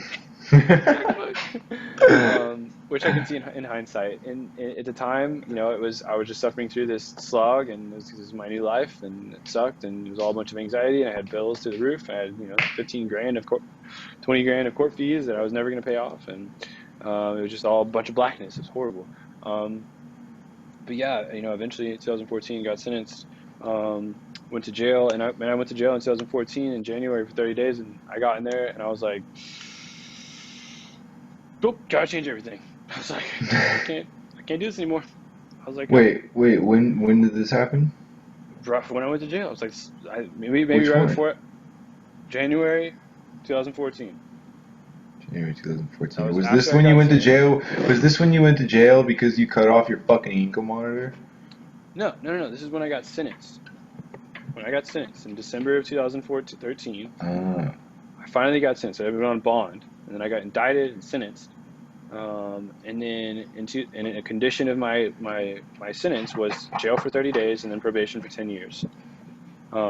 And so I did those 30 days, and man, the days leading up to going to jail or whatever, I was just like, all right, like they're gonna drop some shit on me, or the days before going into trial, right? Or the sentencing. I didn't have a trial, but I was just like, man, I'm gonna. There's no turning back from this. Like this is the thing. This is the thing. I didn't know what I could do. I didn't know what I needed to do. I just knew I needed to do something, and it didn't look like anything I'd ever done before. And so I went into jail when they sentenced me. I turned myself in after court and stuff, and they took me in. They just walked me down there. It was super chill. Um, Mr. What's his name? Mac Miller? Yeah, that's my lawyer's name. What? Yeah, No way. Morris. Right. Mac Morris? It's funny. Damn, I not was Mac like, Miller. that doesn't sound right. Yeah, Mac Morris. He walked me down there. Pretty good dude. Pretty good dude. He's helped me through all my court stuff. Um, but yeah, man, I went in there and I was like, all right, Dad, send me this book. And these 100 other books, but this one specifically, and it was a book on Jainism. Um, The red one? yeah, it was. Um, well, anyways, it was a book on Jainism, and it was just like Jainism, all about Jainism, and Jainism is Depending on who you ask, it's something equivalent to Hinduism as far as the history, the length of it being around, and its origins. Right, it originated around the time of Buddha, a little bit after Buddha lived, and has some similar traditions. Now, in the Jainist tradition, it goes back through all the 13 Tirthankaras, back over the rivers of birth and death throughout the ages. So, and there's always a rebirth of Jainism, and it continues on and on and on. So yeah, but yeah, I didn't know what I was doing. I had never heard of. I knew like India was a place, and I'd watched some cool conspiracy videos about underwater Shiva vessels and stuff. Like I don't know, whatever, but um, maybe like once. But and I honestly don't remember why I picked that. I think I literally pulled up like Google or something. It was like Eastern religions or Indian religions, and I searched through them, and I was like, all right, Hinduism sounds a little ritualistic, a little formal for me. I was like, all right, Buddhism, that's kind of, man, it's a lot. Like it's a lot. And then I think I found like the five vows of Jainism, and they were like, I forget the vows, but like celibacy, um, uh, non-violence, ahimsa is the one that I took away most importantly. And there's five vows, and I was like, oh, I could probably do that my whole life. Or like that sounds good. Like those seem like good things to live by. I've never had anything to live by. It sounds good. And so like I spent a lot of those 30 days. I basically copied down the whole book as I read it. And then I read it again, probably like 2 or 3 times, and I read a whole bunch of other books. But yeah, I came out of there and I became a vegan, and I tried to be a vegan for about 4 years. And 2014 was I learned about conspiracy theories. I didn't know that was a thing before that, because I didn't know that the world of intellectual pursuit existed outside of my headlong pursuit into trying to express myself and acquire feelings and feel valued. There was no world outside of me. I was a completely self-centered, not in a selfish sense, um, in like an interpersonal sense, but in a like developmental sense. I was like an infant. I was very, very. There wasn't much outside of me. There was nothing to consider most of the time, and so 2014 was this great blooming, and I discovered fucking YouTube rabbit holes of horrible nonsense um, that I don't want in there anymore, and I only bring up in jokes now, like the moon's a hologram and all sorts of wonderful things like that. Not Is that that when it's you not, found Ubuntuism? yeah, and it's not Dude, it's not the certified health nut Troy Casey, he brought that up on Paul Check's podcast. That was funny. Yeah, man, he's got some really good ideas. Like contributionism is a great idea, and maybe he's doing it for real. And I haven't checked up on him in a while, right? He's got some crazy ideas too, right? It's beautiful polarity, right? Beautiful humanity. Yeah. Um, so yeah, man, I dove into stuff, and I up until that point in my life, I really hadn't read any nonfiction. That was like the first nonfiction book I've ever picked up. I've been a diehard high fantasy, science fiction, uh, space opera connoisseur since I was like a baby, a real small baby. Um, I've been cracking 400-page books since third grade. 500-page, 600-page. I love it. I can't get deep enough. But I mean, man, I haven't read a fiction book in, I don't know, 3 years. Because It's a I've time got, waster. oh, I enjoy fiction books, right? And I read fiction things, but I've got books all around me on every shelf in my house. They're just I feel you, man. I got that all. stack over there to read. But yeah, 2014 was this crazy time when, I became, my eyes were opened and my heart was opened very, very slowly but surely into experiencing things like outside of myself, and that there was these systems of thought. Like, what does that mean? Now I say that and it's like, boom, a system of thought. It's like, all right, that's big. Tell me about your system of thought. But back then, Yeah. only system that was going on was me. I was the only one thinking. Right. And so it was this beautiful time of like blossoming. 2004. I say it was a beautiful time in hindsight. In the moment, it was the darkest, craziest. Like, I stepped into a wilderness I didn't know that I was always in. you Yeah, know. because I remember you telling me like you were gonna run from probation and go become a monk in India. Yeah, man. I mean, I hatched this plot because I didn't know my MO to deal with what my needs had always been to try and escape, right? And it's not escapism maybe it is in a classic sense, I don't know, but like escapism into myself, right? Into that darkness. Just go sitting in my room doing nothing, reading books, playing games, doing drugs, whatever it was, walking. I just go grab 2 packs of cigarettes and walk for 3 hours, listening to music, or 4 hours or 5 hours, and just walk around, like that was how I dealt with things, right? And that's a very classic, that specifically is a very classic, people with developmental issues do things like that. Repetitive motions, nicotine, stimulants, because it gives you a sense of control, because it stimulates parts of your brain that you can't activate otherwise, and it does really, really good things for you, that are impossible otherwise. And so, like, it's interesting, coming out in 2014, and in 2015, at the end of 2014, I met a girl.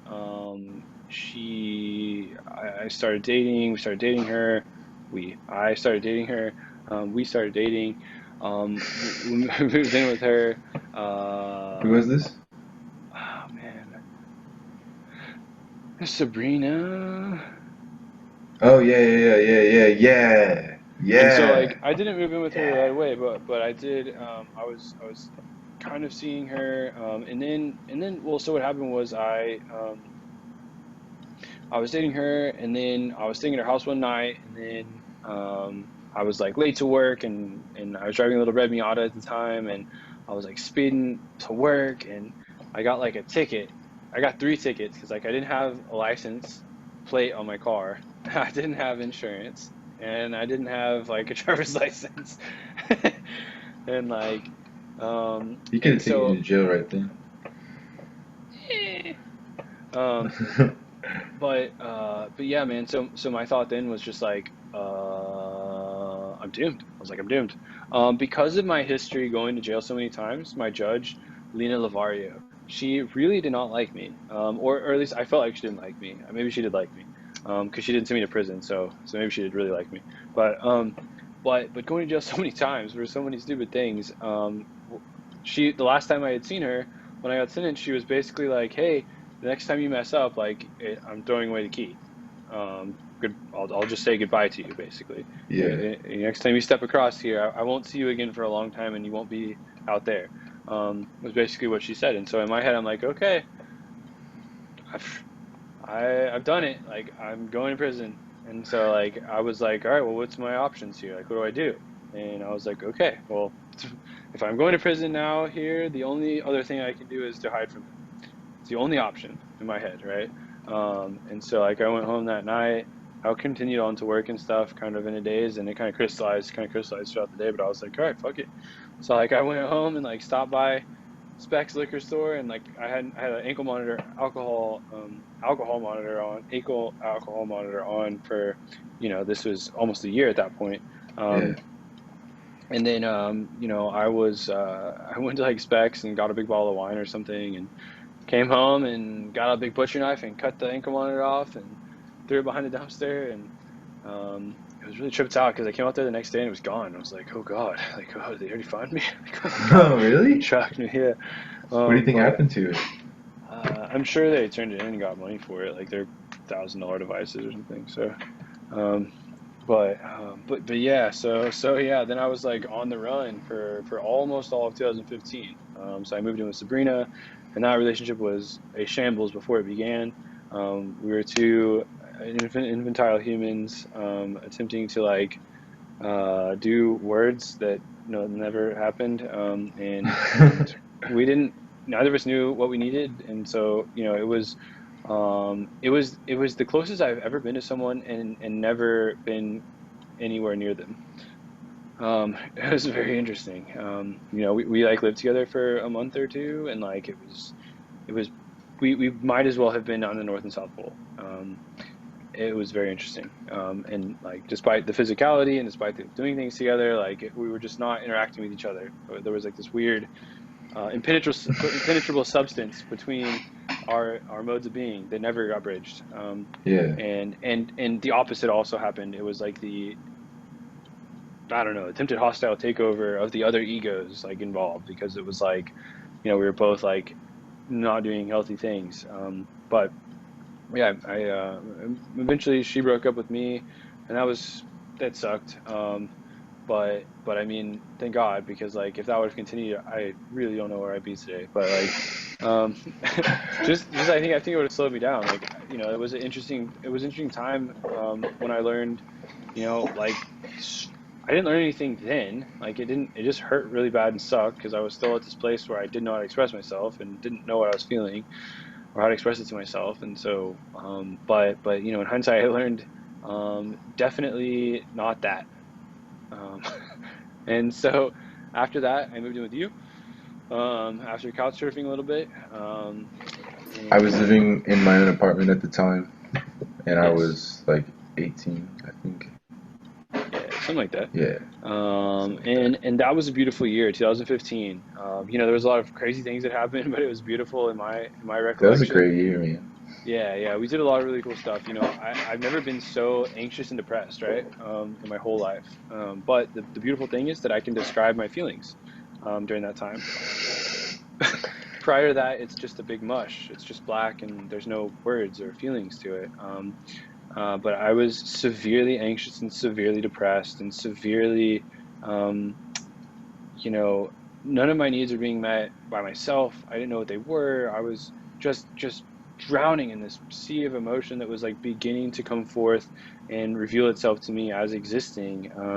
And so that was this crazy thing. And I knew, some part of me knew that like being a dirty hippie was the answer. And I don't know what part of me that was, but it was a good part. And I think that saved my life, really, because like it gave me so many beautiful opportunities to be with others, right? And the number one thing that has held me back and caused me developmental issues has been the lack of being with others, right? Being the lack of embodying myself, first of all, and understanding how to do that, how to have a relationship with myself. But then beyond that, how to expand that out into this beautiful social human world that we live in, to others. And so, moving, um, uh, you know, 2015 was wonderful. There was so much poorness. I was so poor. I didn't have a job. I had quit my job because I didn't want to implicate my job in my, stupid illegal activities, like meaning that I wasn't doing probation correctly. I didn't want them to go find my job and hunt me down Yeah. there. And so I quit my job, and I was like, well, fuck it, I'll be a starving hippie artist, and so by the grace of Josh and Chipotle, I got food like once a day, or like every couple days maybe.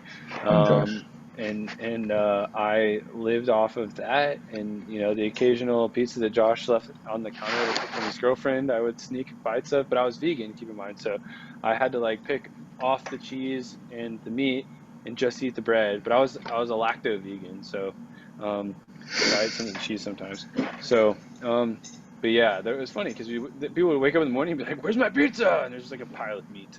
Like, um, I remember dying laughing and like crying that I had to do this at night. But, like, it was uncontrollable because I was so hungry.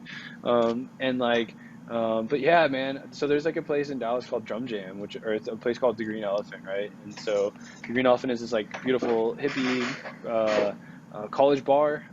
It's just a bar. They have a big.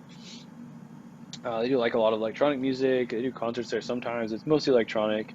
Mostly it's like a local dive hippie bar. Like, but It's it's for all amazing. college students. And Yeah, they've got like a backyard in the back. Dude, it's cool. yeah, and they have a big gravel pit backyard in the back. It's like huge, and they have like a fire stage, and they have a stage built for fire spinners and stuff. And they have drum circle every Wednesday night, drum jam, and where vendors would come set up, all the local hippies would come set up and their tables and sell their like organite and mandalas and hand spun jewelry and wire wraps and their glass pipes and their whatever. And it was beautiful, and there'd be a Reiki table, and there'd be fire spinners, and there'd be a drum circle, and like the 100-year-old local harpist would come out and like play her grand harp Dude, in I the remember drum that girl. circle, and you're like, Yes. what is happening? And so it's a beautiful place, right? Like what better place to go to begin to heal your soul is like the place where souls are bared, like, and people are creating. People be doing live paintings and stuff, and there was a lot of shady shit that went on, right? Like it's downtown Dallas with all the hippies, like definitely shady shit. But yeah, the beautiful thing was getting to see humans being human, like in a very raw sense, right? That's something I'd never experienced before. Growing up in Plano, in a mostly like Christian upper middle class white neighborhood life thing, like organized like it's just a procession of collared shirts and khakis from birth to death, and that's all I'd ever experienced. And to go out into the circle of gravel and see people like taking off their clothes and singing to like the sky, while like smoking a joint and like drawing a painting, um, with 56 other people, like all Yeah. at once for 6 hours, like such a primal thing. And I didn't know that I was getting such medicine. I knew that I needed to be there. I went there primarily to drink, or I drank there. That was the primary thing I did there was drink. I don't know if that was the reason I was there, but I knew I needed to be there. I knew I was getting something from it. It was enriching me like I didn't know anything else could. I didn't know that that was possible. I ended up, facilitating some big artworks there, some group paintings and stuff, and that was really cool. I ended up getting involved with some of those people. I've had a friend for a long time since high school. His name's James. He was there frequently, and engaged with that community, and so that was kind of cool. I developed some deeper relationships there. A lot of my friends well, I only had like one friend, so my one friend Jack, and a couple other like acquaintance type friends, were involved in that community as well as like the rave community. So, it was cool. Did you 2015. rave?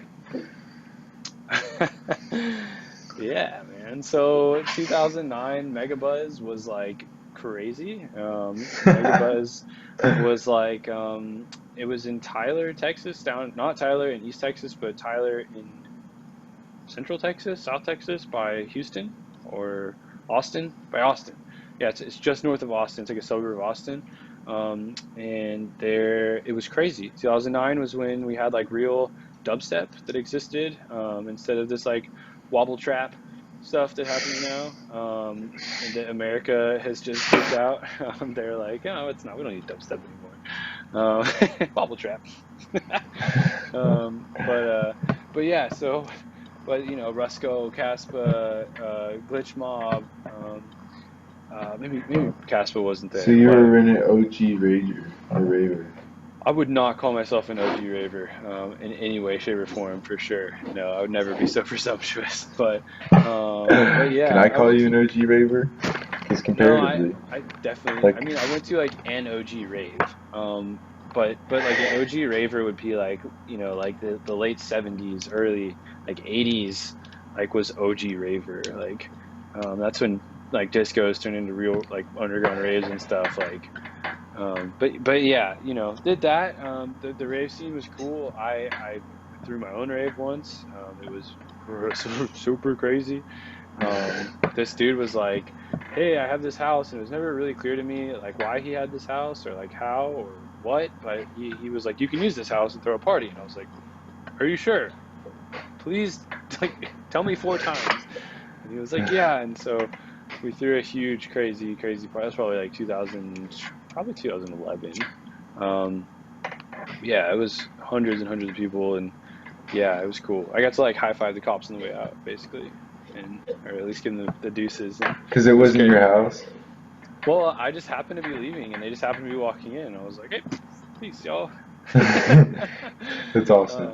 uh, but yeah. So 2015, and then 2016. I eventually, I think at the end of 2016, 2015, I got caught. One day we were sitting there after drinking like what was that, like a huge case of Bud Light or something. No, no, that was.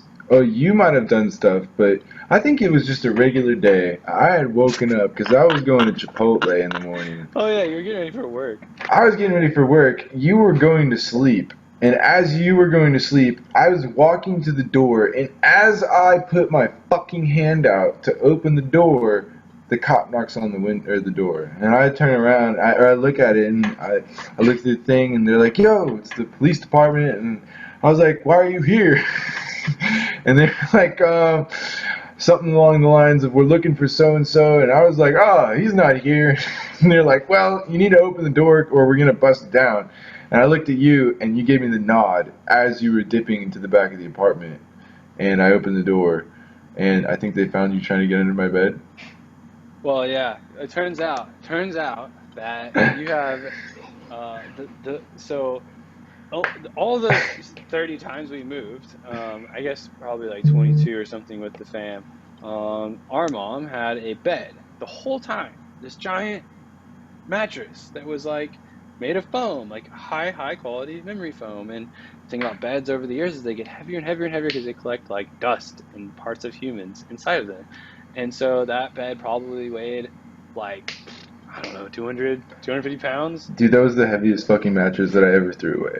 And it became your bed, right? And so like I run into the back and I'm like, oh, this bed's up on slats. I can get up under it and hide, right? And I lift it up and it like broke my arm. And I'm like trying to get under there and I'm like, oh fuck this, I can't lift this up. I couldn't do it. Like, and so yeah, yeah. But anyways, so that was cool. They took me to jail. They didn't give him a last cigarette either, man. Which was fine. That was so fucked up, bro. I was like, are you serious? Like, come on. I was like, why are you even awake? And they're like, it's our job. And I'm like, oh, excuse me. But yeah, so yeah, I went to jail and man, I sat there for a while, for like, I don't know, 2 months, almost 3 months maybe. Yeah, a long time. And yeah, eventually they were like, I think I got a different judge. I think my judge quit or like became something else, like a prosecutor or something, or defense attorney. I don't know. She did something else. I got a different judge. The new judge, which I don't know if that's a good or bad thing. I think it's probably a God thing. But yeah, man, I got this new judge and I went to go see her and she's like, what are you gonna do? And I'm like, man, I don't know. And she sent me to this place called Phoenix House, which was really cool. I didn't think it was that cool at the time, but I mean, as I was getting sentenced, right? But it was the most transformative event of my whole life, hands down. I think that there was definitely other turning points, like in 2014, but as far as like when my consciousness started to open up with enough capacity to begin to action things on a consciousness level, meaning interact with my environment in a way that expresses my humanity rather than in a way that like doesn't work with my humanity and my powers that are inherent. Yeah, man. So I went there and I was there for 6 months, and you know, total I was like away for almost a year. Damn near. So that was cool. You know, that I remember I had a big beard like this when I went in, and I remember I had long hair too, but I shaved that in jail. I'm pretty sure. Yeah, because I had some dreads. That I was growing, and I didn't want to Oh deal with yeah, I dreads in remember jail. that. Yeah. So I shaved them off, but I had this big beard, and I get to the Phoenix House place out in Wilmer, Texas, and they were like, "You gotta shave your beard," and I was like, "Are you fucking kidding me? Like they told me I could keep it." Yeah. But anyways, yeah. So I go in there, but I'll never forget. I'm like walking down this big hallway to like the dormitory, right? And this is like, it's not jail. It's like a chill, basically like a retreat rehab place, right? Like a CBT, like cognitive behavioral therapy rehab place, where you wear normal clothes and you chill. It's like, it's very chill. It's definitely not jail. You can just walk out if you want. Obviously you get charged by people, but like you could physically walk out. But yeah, I remember walking down the first hallway, and I'm walking into, and I hear this guy with this like kind of really interesting voice, reading some strange. I didn't know he was reading. I just heard him saying some strange, really strange things, like so strange I didn't hear words. Like it was like clang clang clang clang clang. I was just like, like what am I hearing? And I couldn't hear him. I couldn't see him. It was like around the corner. And I come around the corner and he's like a weird looking dude. I'm like walking by trying not to like make faces at him and stuff, like curious faces. And then he's like talking to the group. They're having some like group activity, and he's like goes off on this like this tirade about how they're brainwashing him and that we're like sovereign entities that like inherit the universe and all this stuff. And I was just like, what is happening? I was like, okay, I don't know what to think. Like I'm here at a state funded like rehab facility, and this guy's talking about the balls of the universe. And I'm like, oh my God, what the fuck? But turns out he was actually reading out of A Course in Miracles and talking about No way. principles from A Course in Miracles. Yeah. Huh. So yeah, his name was Cecil. He was a wonderful dude, and he taught me a lot of things. He taught me about sound healing. He taught me about chakras. He taught me about he showed me how to interact with chakras through sound. We did some like tonal incantations and vibratory alignments and stuff. And he gave me his copy of A Course in Miracles when he left, and um, or while he was there until he left. And that was beautiful, man. And that's when I started my journey to the real journey inwards and outwards to learn, how to heal, how to heal or how to find the wholeness that is me, like how to approach what I am, head on and embody that rather than be confused about this Maya, stuff I taste, this this matrix, like it's an interesting thing that is very seemingly very confusing, but all it really takes is enough support from the people around you, your community, and it takes enough. Really, that's all it takes. If you've got support from your community, you can do it without it, but it's much harder and requires other inputs, I feel like. But if you have support from your community, you're almost destined to achieve enlightenment. And I say that as a precursor. But yeah, I think that that period of time was beautiful, man. I got there and I was like, okay. I was like, I'm here. I'm going to this is where my ability to do things, uh, my philosophy for approaching things was born, right? That we talked about at the beginning about um, my looking at rules and throwing them away and committing 100% to doing something and just blowing it out of the water. This is where that was born. I sat there and said, okay, well, I've got 6 months, right? These people have things that I might need to know. If I don't need to know them, it can't hurt me by knowing them. So I'm going to devour and accomplish. I'm going to over accomplish everything they give to me and tell me to do. Beyond that, I'm going to they have That's like when you counsel. started running, right? Yeah, they also have counselors there, right? So like LCDC's counselors, licensed chemical dependency counselors. And I was like, okay, well, if they're gonna give me a counselor and I got them for 6 months, I'm gonna use them. And it was funny because like I feel like I did most of the work. Is actually some really interesting things happened. Like I finagled my counselor at one point to giving me my file, like the one that they had on me. Yeah. Um, and that was cool because man, I learned some things that just blew me apart. Prior preconceptions about stuff, and just like learning about. At the time, it was nothing but infuriating, right?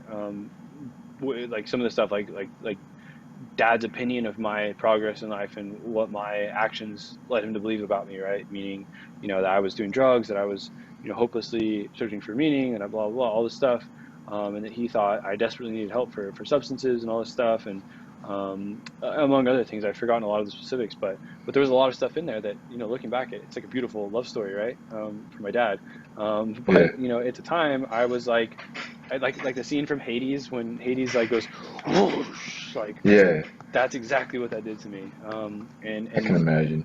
And yeah, and so so yeah, I mean there was a lot of really cool stuff, and I used the shit out of my counselor, in a good way. Like I leveraged them, I used them, I begged them for time, I booked their calendar with me.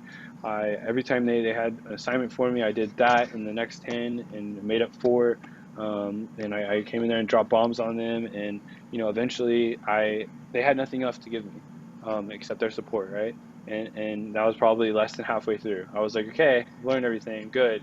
But I knew that that was just the beginning, and so I was like, all right, what can I do? How do I take these principles? How do I, as they would say there, how do I utilize the tools in my toolbox that they give me, to go about, working on myself? How do like I before it was bad, I want the future to be better. What do I do right now to actualize that. And I was like, all right, cool. Well, what's the thing that torments you the most on a day-to-day basis? I was like, Dad. Everything else is cool. I was like, shit, damn it. Don't want that to be an answer. Ugh. All right, so I was pretty meticulous. About the second week there, I started keeping a daily, if not multiple times a day, journal of just raw shit. Anything that came up, any poetry, any language, any feelings, any reactions, anything. Right? I started communicating with myself. It was beautiful. I'd never done this before, and that was beautiful in and of itself. But the coolest thing was when I was like, all right, what do I do next? And I was like, my dad. I had no idea. I was like, first of all, I want to kill this guy. Second of all, I want to kill this guy. Third of all, I want to kill this guy. Fourth of all, I want to kill this guy. Like 100 fingers if I want to kill this guy. And like way down there is, this sucks. Yeah. That's it. There was no like, I want a good relationship. There was no like, I want this or I want that. It was just, I want to kill this guy, and that sucks, feeling that way. And so I completely selfishly undertook this process that I didn't know I was beginning. But I knew something had to change, right? It was like in 2014, I was like, I don't know what to do, but I did something. I picked Jainism up, right? So what I did is I just fucking ripped out all the pages in my journal. It was like, boom, like a big stack. And I got the biggest envelope I could find. I sent it to him. And I said, I don't know what this is, but here, read it. Let me know what you think. That sucked. And God, what he came back and said to me was, it mattered very little. Like in hindsight, I appreciate his efforts. Without his, and this goes not only for that time period, but his enduring love and support, going so far up and beyond in so many dimensions that I can't even fathom. Right, like that's the thing that's carried me through. Right, is his support and mom's support and your support, but. In that moment, in that specific situation, his responses almost didn't matter, and most of the time just made me more mad, right? But what I didn't know, or what I didn't do, is I didn't stop. I kept taking my journals every day, and I consistently sent them to him for like 4 months. Like every 2 weeks, I would just send him like a fucking 100 pages or something like, and he would say things back. Sometimes he wouldn't, whatever, and he would come visit like once a month or whatever. Or twice a month, or however often it was, and we touch on stuff, and he whatever. But I mean, I just opened up to him. I mean, during this time, Cecil eventually ran away. He left, and he took his Course in Miracles with him. Damn it! And so I thought you said he gave it to you. I don't think so. No. He let me use it while he was there, but I think he took it with him. But when he left, and I was like desperate, I had like held the truth in my hands. I was reading, I had no idea how to receive it. I was entirely angry at every other sentence because it talked about Jesus. I was like, this is garbage. I hate Jesus. Like, that part's fucking strange for me. But I felt it. I was like, when Cecil would tell me about it, he would read me a paragraph, and it would just land in me, and I'm like, God, I don't know what that is, but it was like being a drum jam, I just felt like the universe like licking my forehead or something, like, and then he left, and I met email. I sent a letter to Dad saying, hey, can you give me his book, blah blah, and I literally got a response back that it was like hey, just in case you didn't know, I'm your protector in spirit and body and mind and soul, and I would never, there's no way on this heaven or earth that I would ever provide my son with something that would damn him to the fires of hell. I rebuke your request for this, blah, blah, blah, blah. I was like, whoosh. And this is like in the Wait, middle. Dad thinks that this will damn you to hell? He read it. We've progressed way beyond that. He used to be that close-minded? I don't know. All I see is love. I don't know. I don't have any commentary on that. Like, all I know is that he was doing the best that he could at the time with the tools that he had, and he thought that he was saving me from hell, and I fully respect that. I guess if that's your intention, is to save your son from hell. Bro, what more honorable thing could you do, right? Like, yeah. But I got that, and this I was like in the middle of the process of me sending him stuff and like opening up to him, and I was like, oh, I was like, I want to kill him, I want to kill him, I want to kill him, I want to kill him. And that all ties back into, a long, long time ago, I learned, the curtains were pulled back when I was like, I don't know, 14 years old or something, 13 or 14-ish, yeah, 13. I like went into the den or something, and I was, getting in trouble quite a bit, and I was, problems with me and stuff, and I heard my mom talking, and I went in there and I heard a role reversal. I can't remember the specific conversation, but I remember my whole world was like, my whole world of them, my understanding of my parents and their roles in my life in terms of discipline and their structure and parenting and all that stuff. I thought that my dad was this, and I thought my mom was this, and then it was just blown apart, and it was all confused and jumbled, and I never knew what was what from then. I just knew that they were both to blame. And before I could blame my dad, right? Because my dad would always come and be the arbiter of justice, and it was all because he said so, right? So I could always, well, it's because he said so, it's clearly your fault, right? But at that point, I realized that mom had input in that, and maybe was the driving force, and so the thread that kept me sane for a lot of stuff had been blown apart, right? And so that's the beginnings, the happy heart thing, and then and then the divorce, and then the feedback I got from mom about the way dad was being.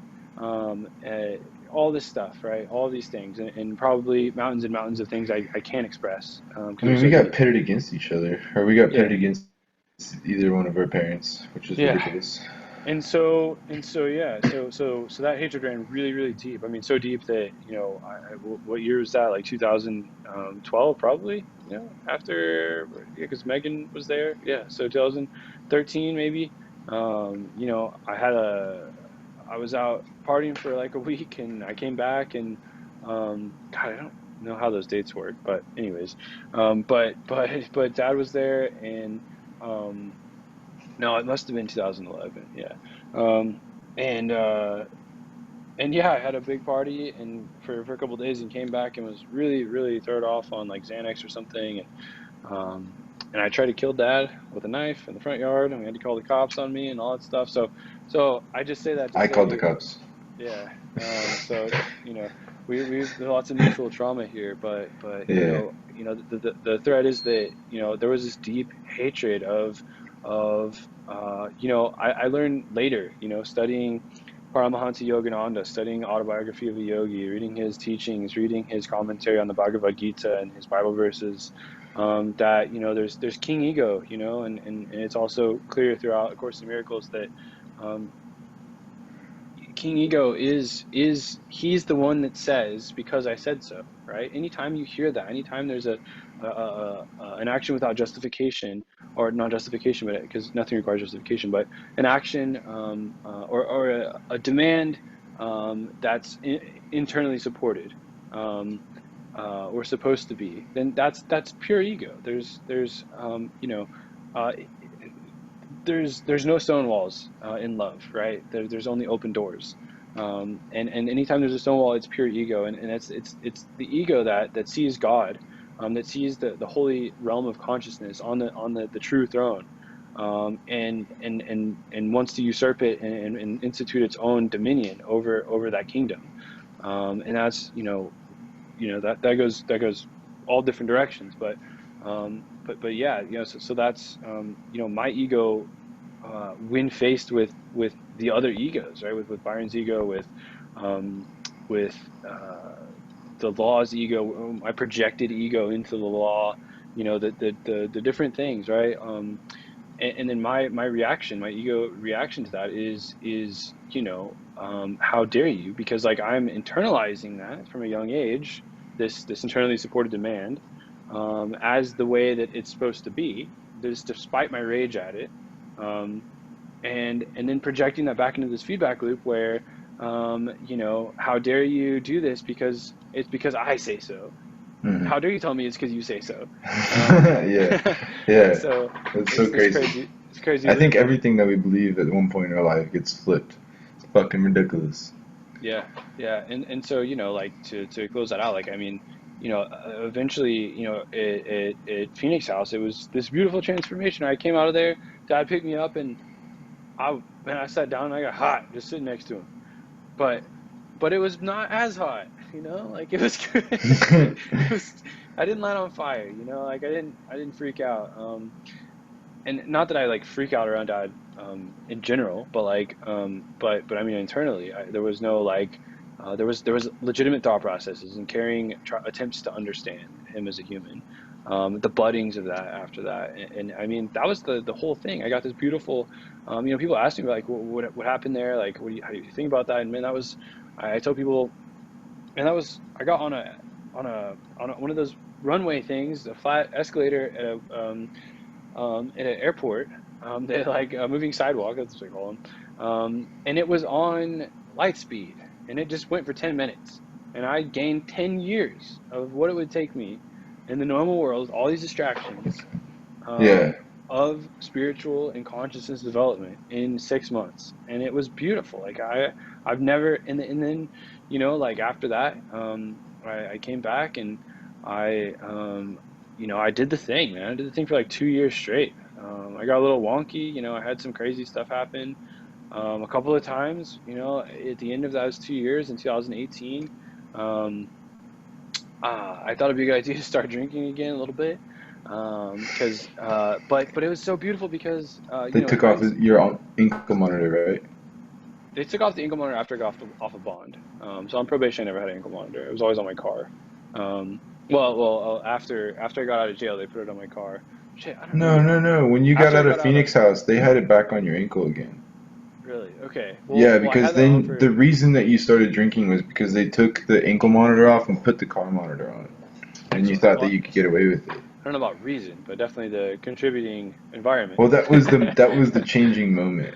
Right. Okay, cool. Well, I'm glad you remember that. I don't.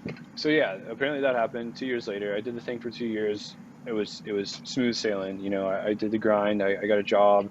I had a job from, well, mostly 2014 all the way through, interspersed with some other things. But I had one job basically throughout most of that time, with some crazy side jobs because I quit that job like 3 times. Um, but yeah, I kind of built like a little mini career there, which I'd been working there for most of the last decade, honestly, at Value Lighting. But yeah, so yeah, then I started, you know, the universe does beautiful things. It was like, hey, I hear you got one big thing left, you know, I heard you got a thing left. Why don't we knock that out next? Why don't we knock it out next? And so, you know, I got makeup monitor off in 2018. I started drinking some more. Is that the And thing that you got next? yeah, man. I didn't feel the need to like. I had no problem not smoking or not doing any drugs or anything. There was no like physical addiction there. I was in my reading of the past. It's been environmentally induced, like seeking substances and stuff. That's pretty well supported by stuff like Gabor Mate's work and stuff, around, you know, attention and communication of needs and that kind of thing. But yeah, and so like I was drinking. Um, it wasn't like a progression, really. It was just like pretty steady, I guess. Like I would just have a glass of like a thing of nice beer at night or a bottle of wine or something like, um, and and then I would go out to concerts on the weekends sometimes and drink, and somebody else would drive, and or we'd go out to movies or something, and they would drive and I would drink, um, and I think there was like, I don't know, like two. There was like maybe two, maybe 3 or 4 blackouts during that period of the next, like, I don't know, not even year, probably like it was probably just some of 2018.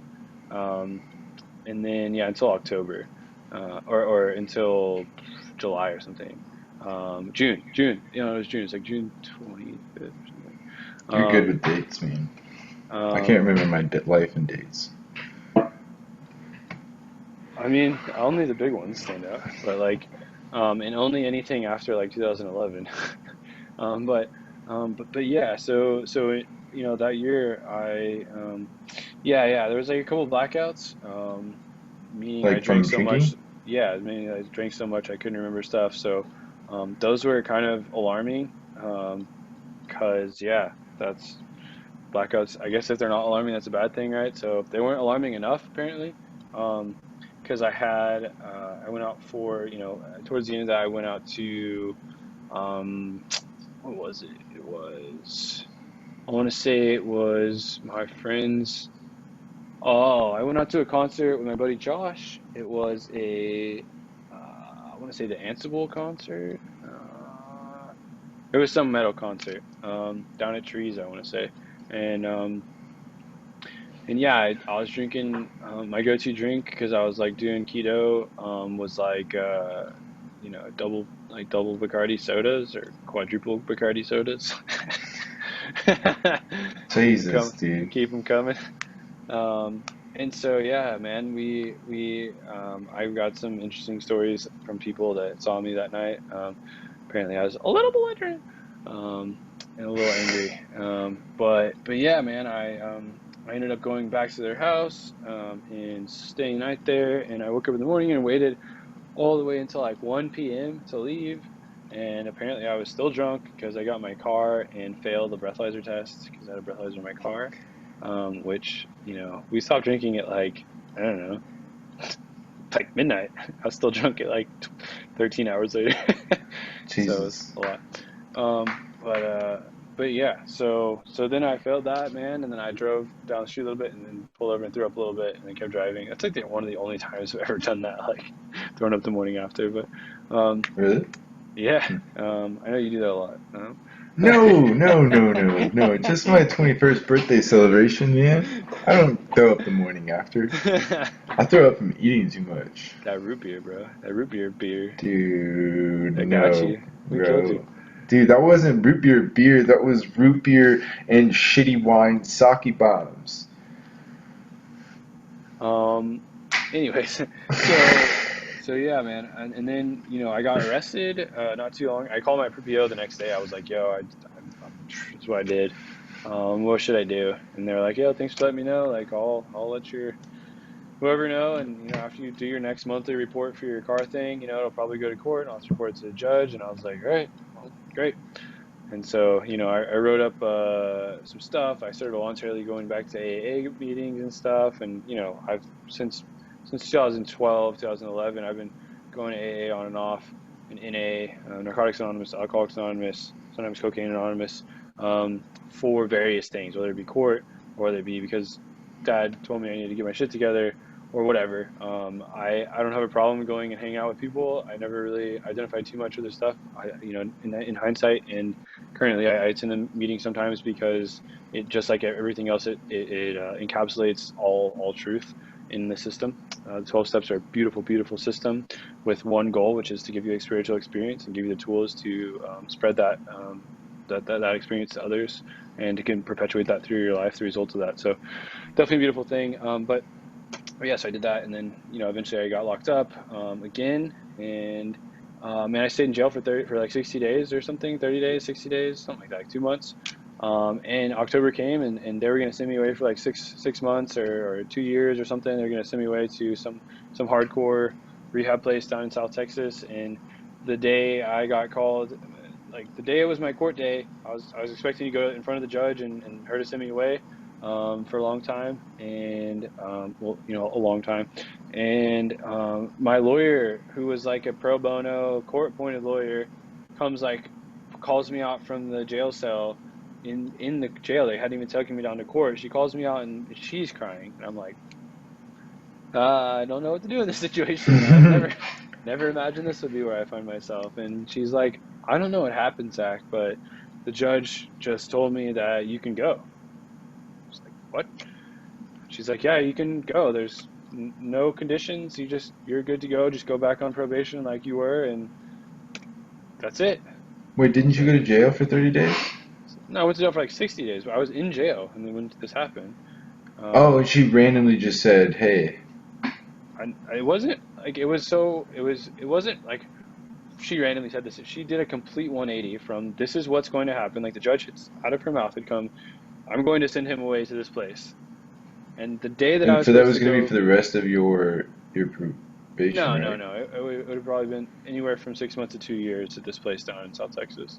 Yeah. Not at actual prison, but but yeah, she had said that, and then the day I was supposed to get sentenced, she that's what happened. The lawyer came up and was like, "You can go." She's like, "I don't know what happened, but I've never seen this happen before, but you can go." I will tell you before that, I talked to the lawyer like previous day, and she was like, "Hey, this is what's going to happen tomorrow. We're going to go down there, and she's going to tell you to go away." Um, and so that had been rough. I had been, pretty distraught, pretty coming to terms with it. I am pretty good at, buckling down and coming to terms with stuff, and putting my head down. And So so you were I ready to had. go away for 2 years. Yeah, I thought she was gonna call me out and say, "Hey, we're gonna." I didn't know what. I was like, "Why is my lawyer calling me out? I was supposed to be in court." And she called me out and was like, "Yeah, I thought she was gonna." I don't know. I didn't have any expectation other than I was going away for 2 years or something. And so she called me out and was like, "Hey, I don't know what happened, but yeah." And so yeah, that was insane. That was the one of the biggest, craziest God things in my whole life. I think the whole probation thing has been the biggest blessing. It's been the biggest eye-opening experience where, I've been given so many opportunities with such amazing support from not only myself, but from like the fabric of reality itself. Like there's no entity or human I can point to and say like this happened because of that, right? Like most of the things are so crazy that they're only large scale divinely possible. And so after that I fucking walked out of there like the next day or later that day. That's um fucking crazy. and since then I remember I that day. yeah, Yeah. I mean, and it was cool before that too. Talking about the universe tapping me about dealing with my final thing, like I by no means think all my work is done. I just mean with seeking that the satiation of my unmet needs in escape.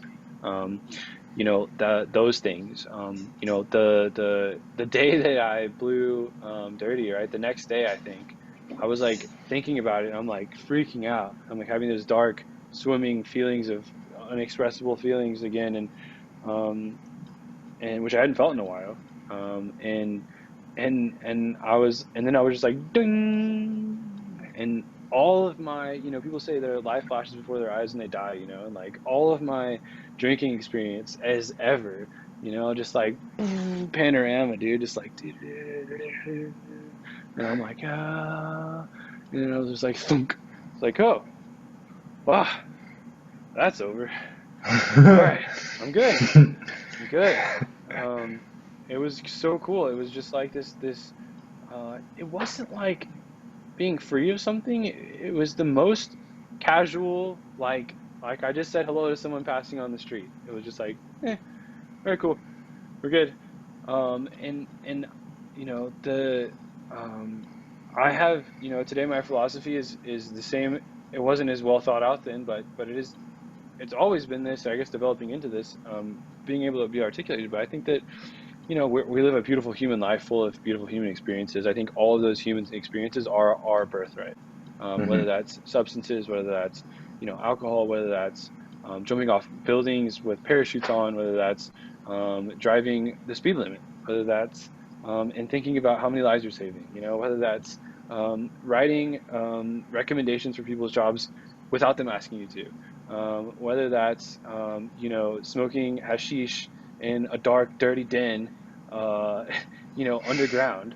I think all of these things are part of our birthright, and I think that um, I don't. There's no fault in any of them in either excess or moderation. Hmm. I think that I was listening to I think it was a Duncan Trussell podcast the other day, Or you said and it's all just another way home. yeah, man, dude, that struck me so hard, and that's like the thing, dude. It's just like whether we're a junkie burning 1,000 miles an hour, or whether we're like the chillest school teacher, like teaching, you know, the most boring fourth grade class like our whole lives, like we're just on a train to get back home, or to like a train that just unfolds into a flower to reveal like home is here. But like whatever, like whether it takes 10 years because you slipped and fell under the pond in the lake, or or whether it takes 100 years because you dance with your friends every day for your whole life. you know, it's all the same, and it's a beautiful thing. So I say all that to say that, I feel really blessed to have this interesting experience where I don't feel limited by my experiences, right? Some people would be like, "Oh, I'm free of the obsession," and I'm like, "No, like I'm definitely not obsessing about it. I don't know that I was obsessing about it before, but it's neither here nor there. But I think that my relationship with alcohol is, you know, I just don't want to drink right now. If someone, I go out with you and I smell a beer and it's great, it smells great, or I remember drinking that beer and I'm like, I didn't like that one or whatever. Like, I enjoy you enjoying it. It's great. I feel no lack there. I feel no restriction with that or anything else. If there's something I want to do, I try and indulge with it as long as I'm considering the needs and impact to others. In my particular situation, whether with my family or with my community, and that's how I kind of proceed with those things now. And it's a beautiful thing that I've been granted this journey, this crazy ass journey to acquire that perspective. That doesn't. I think a lot of times when people go through journeys like that, when they have to free themselves or have to be helped to be freed from, uh, being tied to things, they get stuck with other self-limiting beliefs. You know, Hmm. they either replace them or substitute them or add to them, or just like make one more powerful and they keep the other one, or they keep both. Yeah, Like, and we and do that too much, man. Too much. yeah, and I think that that's good too, right? That's also part of the journey. But I'm very blessed. So, how have you developed since that day that you were let out of jail miraculously? Oh man, it's been just like a rocket ship. I think that like I said, towards the middle, I think that the individuation of consciousness is something just so incredible, and it's this process that I read this book Flow by I can't even say his name. It's like Mikhail Chintsinsky or something. Like it's Chitselsky. I can't. But it's called Flow, and it's a beautiful book about like the fourth driver for human behavior. Right? You have fight, flee, um,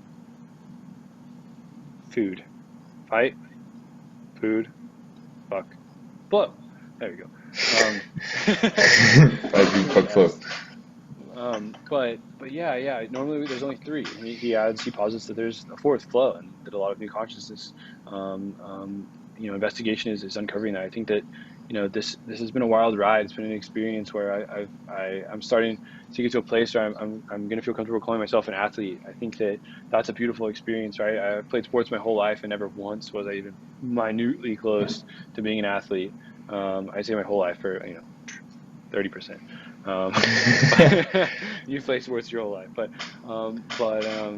yeah, and I've acquired a family somehow, some beautiful way. How I don't know how.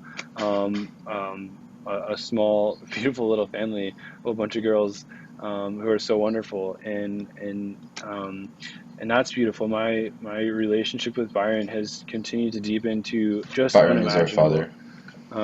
to unimaginable levels. My passion for everything has grown in such capacity and such blazing fires of passion now imbue every part of what I do.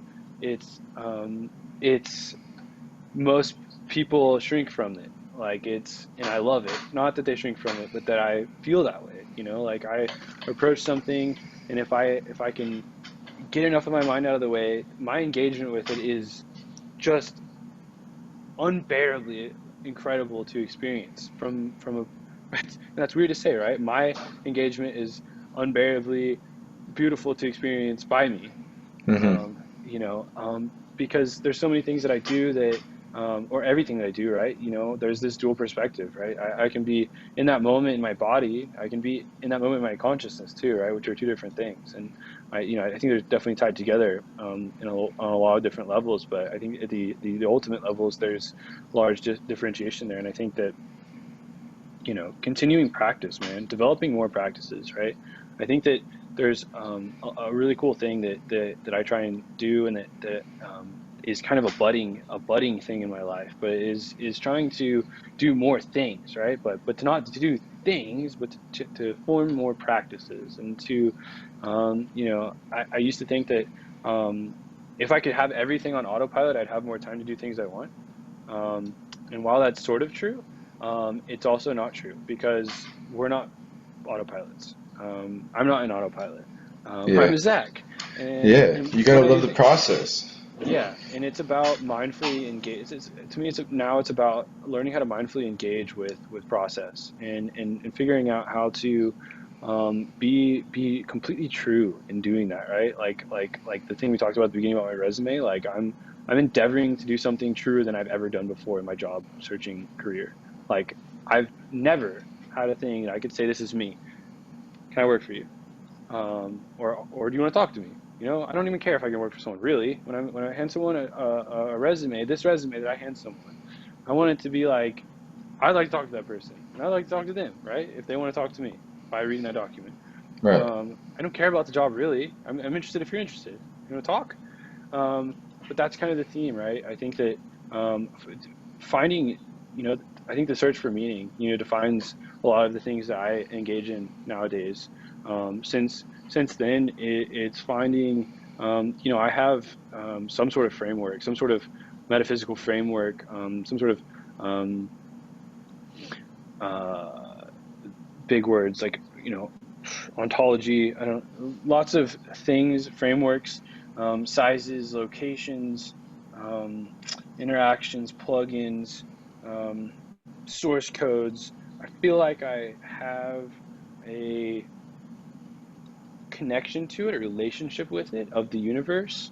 But now I think that how to embody that, right? I think, like, if you say, like, what is God? I think, I have fairly good, I might, maybe I just make a sound or something, but like, like, but,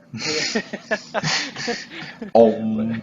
but I wouldn't be necessarily stumped there. Like I wouldn't be like, oh, like, maybe my answer is that's a good question, but, and that's not my point though. But I think my point is that, trying to figure out what does it mean to think the answer to those things. Like, what does that mean for me? And what that means for me is that, and what it's becoming to start to mean is to figure out how, I think, be the best in every moment, right? That's good, right? It's good. Yeah, bro. It holds me through, right? You It gotta gets me live in that through. moment first. Yeah. It keeps me through. It keeps me going. But there's more. I feel like, I feel Yeah. like, if I've got to say do my best, right? It implies that there's a worse, right? It's a dually encapsulated um, uh, construct that has two parts, right? And I think that there's like a process that removes that middle line connection from a good to a bad, right? Like we inhabit duality, right? But I think that figuring out how to inhabit that duality, but celebrate each part equally. Instead of saying there's a good and there's a bad, you could say, well, there's a good, there's a bad, right? And I celebrate them both. And you can acknowledge the connection between them and all that stuff. I don't know. What I'm trying to say is, there's lots of goings on, right? There's lots of busyness, but trying to imbue everything with passion, I think is one of my fundamental goals, right? It's one of the fundamental projects that I've endeavored upon, is to be passionate about things, and that involves, a large part of that is um, maybe Derek Sivers or Tim Ferriss. Somebody's got some, or maybe both of them probably have good articles on how to say no, right? I think there's probably a book Oh on yeah, yeah, just yeah. say no or The whatever. Like, nuance of no is a good bulletproof episode as well. yeah. And so I think, a lot of the quest to imbue everything I partake in with passion, like, a large percentage of that is chilling the hell out with saying yes to things. And it's not quite clear what that means, like, because, even if you say, I think I need to say yes to more things. yeah, no. I think when I say it's not quite clear what that means, I think that that's the way you say no. You just say yes um, to pretty. You open yourself up, and in opening yourself up and engaging things with things, the things that you're capable of engaging. For me, the things that I'm capable of engaging with, they draw my passion, right? They draw my energy, and the things that suck my energy, right? That don't give anything back, because for whatever reason, of my failure, of their failure, of whatever, I have to be able to be like, okay, cool, like that was a good try, but I need to move on and say yes to something else. But I think that, I don't know. It's an interesting process trying to figure out. I personally, because of the amount of passion and the floodgates that open when I engage with something, I have to be very careful because because if I say yes to one too many things, um, or if I pile too much on my plate, or if one tiny thing on my plate is is triggering some projection in me or causing something in me that twists the output of my passion and causes a lever to go wrong somewhere in the machinery and it gets dumped there, and turned back on me negatively, then I have to be, a large part of that is doing the work to change that process, right? Mm-hmm. But also being cognizant that that's a process that does exist in the meantime, and mitigate for that and play the game in such a way that, like for the job search, for example, if something stops serving me, then I have to find something that I can engage in successfully that respects my time, that I can respect their time, that does checks all the important boxes. Interesting. Huh. Well, you've got a crazy fucking story, man. You've been through a lot. I mean, Yeah, but I mean, it's super cool. It's super cool because, like, I wouldn't be where I'm at without all of the stupid things that you've done. So thanks. And it's kind of cool that, actually, I was talking to Sterling, my best friend, about this the other day, and he was saying, or kind of shining a third party light on the way that our relationship has worked. And I remarked on the fact of, wow, Zach used to hate me when I was really younger. Like, we didn't become cool until during the divorce. We didn't really connect at all anyway. And then he was talking about how, you got into drugs and I got into drugs, and you got healthy and I got healthy, and you go on this path of consciousness and then I go on this path of consciousness. It's this kind of like parallel thing that we get to share together. And he was kind of remarking on the fact that it was probably had something to do with the fact that I looked up to you as a leader and wanted to be, or I wanted your attention and I wanted that relationship with you. And as humans, we have the tendency and the natural leaning towards trying to assimilate yourself with other people. And when you try to assimilate yourself with other people, then you change who you are to become like them. And so I think I have subconsciously kind of followed you like a little puppy your whole life, in our life, my life. It's very interesting. we can now turn into, we need like a lightning stone so we can transfer him from puppies into the next dimensional whatever Pokemon. Well, I think that the internet is our lightning stone, and we can use our voice to do that. That'd be cool. Whoa. Okay, so it's using been using nonviolent communication. and Yeah. miracles. Oh, fuck. Okay, so it's been 2 hours and 20 minutes, and let's start closing this off. And I'm going to ask you the questions that I plan to ask everybody that comes on to 110% podcast. And the first one is, what does enlightenment mean to you? To me, enlightenment's an unfolding of the true meaning of being a human. And it's not a destination. I think I think Paul Chek talks about it Dude, pretty well. he got it Um, so well. It's like the horizon. As you get closer and closer to it, it gets farther and farther. And if you actually do get there, well, then there's no work to be done because you're already there and you're one. yeah. Yeah. I mean, I think that, man, there's a difference between, what my dreams and hopes and ideals are and what my experience has been. I think that, um, you know, Paul Chek talks about the ideals and maybe his experience in that way very well, right? And I respect that and I identify with that.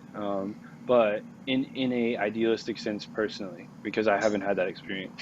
What my Right. experience has been peak experience. I've had peak experiences. I've done holotropic breath work And I've seen the void of the universe where God exists between the cracks of everything. And I've also done a meditation and experienced the funnel of souls going to other places in the universe and coming down to Earth to experience life here. Um, do I know what that means? Fucking no. Um, but Who the fuck but does, man? but God damn it. I've had experiences where I jump in a cold shower after doing a really short round of breath work, and I jump out of that shower and I look up into a light fixture and I experience a perfect bliss, you know. And so what those things tell me is that there's so many facets, and I've also been on couches without a place to live, without knowing where I'm gonna get a meal. Like I knew I could come to you and get a meal, so it was like, but that Yes. whatever.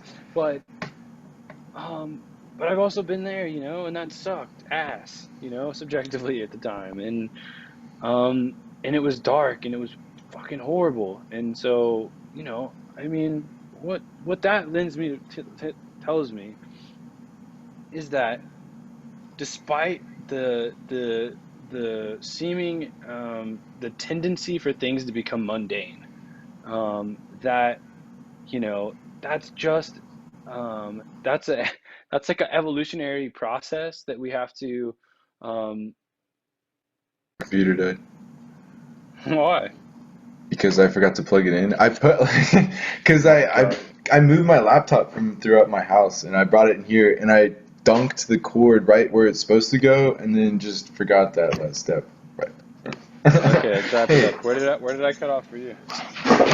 um, you cut off. I don't fucking know. So many things have happened since that time. But I think you were talking Are you about recording? enlightenment, huh? Are you recording? Yeah. Shit. I think we were talking about enlightenment, and I mean you Yeah, were pretty much done. what I was saying is basically, in summary, I think that, my experience, I think there's lots of good models and stuff that I identify with, or at least respect about, what enlightenment means. I think that personally, my experience of the polarity possible in this life, you know, I feel my experience has been that I've been one with God, which is just ineffable, right? I can't even tell you what that means. I've also been in the darkest, most alone pit of despair ever. Um, and so what that tells me is that, like, it's a dance, we're here. And understanding that um, wherever you're at, man, on the waves, um, that, knowing that you're on a wave is enlightenment. Yeah, there you go. That was good. Um, There you go. I think you just nailed it. yeah. And Uh, thinking into that, like, that goes so far. Light, like we talked about earlier, light and sound, it's all waves. So, we're just dancing on waves at every level. We are dancing waves, and having the slightest inkling that you're, a part of, that you can have certain experiences and that they're connected in the middle, is where you are. And then if you tie those things together and move each point, it creates a wave, and that's enlightenment, is just being cognizant at some level. It doesn't mean, hey, I know I'm in the dance of duality and I'm dancing on the soul of Brahman, man. Like, that's not what it means. It just means, like, do you know that there's good and bad and that you can experience both, and then, like, both, and that's just the thing. I think that there's people that have no language to interface with Jainism or Christianity, for that matter. I think there's people in the deepest jungles of the Amazon that if you said Jesus to them, they'd be like, they wouldn't know anything. It would mean right. nothing to them, right? It would just Yeah. be sounds from your mouth. I think Which there's I've thought people about that, a lot. It's crazy. and I think there's people, in other places that if you said, Shiva or Krishna to them, that they would just hear sounds from your mouth. It'd be so foreign. They have no idea what you're saying, right? I think, you could even talk to these people. Some people, you can go talk to an astrophysicist, and you can say almost anything, and they'll be able to string some form of words together in response, right? you can also go talk to people who have very little experience outside of their like birth environment, right? And you talk to them and they can't, right? You say something about, hey, did you read that article on BuzzFeed about string theory, about how the universe is all connected? And they're like, they probably ask questions, right, and be intuitively engaged with you, right? But there would be no context there possible. And I think that it's equally possible to have a working relationship, right? A working relationship with your environment, and the dance of polarity is enlightenment. And I don't think that requires any sort of linguistic framework. That makes sense. Thank you for that answer. Huh, that was beautiful. Second question, what does success mean to you? Hold on, what? Huh?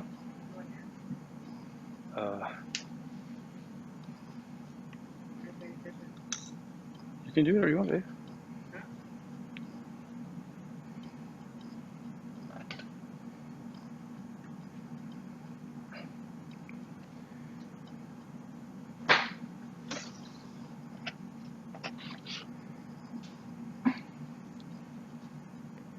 I wonder if all this can be edited in Anchor.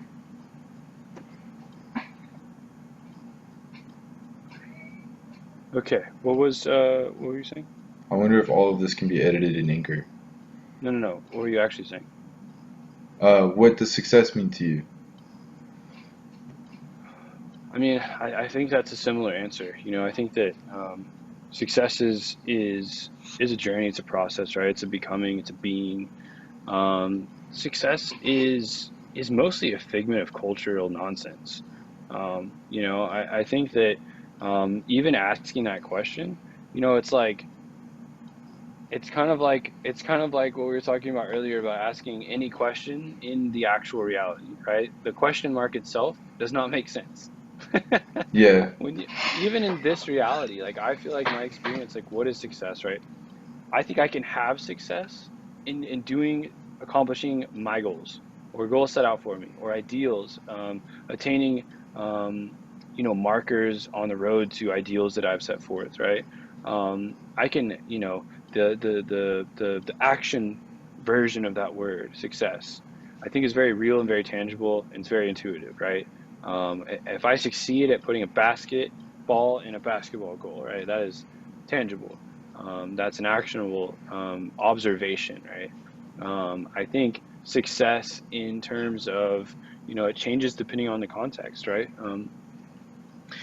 I think in general, success is an action term, right? It's a thing used to describe the maybe like objective completion of a goal, or attainment of a specified target. So yeah, I mean, I think, in the grander sense that you may mean the question, I think that success could be, it could be, I mean, I what kind of is like your success? answer of the fact that it's just a bullshit thing made up by society. I think you could probably Right, stop but there and be successful. right, yeah. No, I don't disagree, but I mean, I think, to do it justice, like I think that I don't necessarily think that society makes up bullshit. I think that It's all I true. think it's almost impossible for something to come in. It is impossible for something to come into being on accident, right? And so if it's not an accident, it really can't be bullshit. And if it seems that way, it's probably just my understanding is missing something, or I'm being cued to completion, right? To Mm-hmm. approach my completion. So like, in Fuck. that sense, like what is success? Success to me, in the colloquial definition of success, like when you ask someone what is success, they're like, oh, $1 billion and 17 cars and 7 wives and 25 children to provide for me for forever. I think that for me, I'm there, man. I've been there for a while. I feel like I have goals, right? Things to achieve and things to do. I want to do specific things, but I've succeeded. Like my life is fulfilled. Yeah, Um, that's I, beautiful. I I felt that way for a while too. I mean, I've been through some crazy near death experiences where I was if not already over the line, then hair's breadths away. And I was complete, like, since then, I don't know if those were the things that made me feel this way, but it's definitely shined a light that I do feel this way. Every time I get on a plane now, as soon as that plane takes off, I'm like, hey, Zach, you still okay with dying? And I just feel this warm, fucking beautiful, loving embrace just surround me. And I feel completely whole. That's And I crazy. mean, and that's how I know that I'm succeeded. Like I have no wants. I have no regrets. That's really, really, really cool. That's so cool. I think that's a really powerful story and powerful ending to that whole journey. Wow. Like, it's crazy because I learned a lot about you today. I didn't know a lot of those things. That was interesting. Thank you for sharing your story, man. Yeah, I brought Shiva. Hey, look at it. Cool, man. Well, we should. I mean, do you have anything else to tell people? Any one other thing you want to say? I love you. I love you I so love you. much. I love you too, man. And I love everybody, and everybody loves. Dude, it's all love. That's crazy. All right, man. Well, 110% undivided attention. Everything that you do, all day, every day. Bird King out, baby. Let's go. Namaste. Okay. So you can stop recording.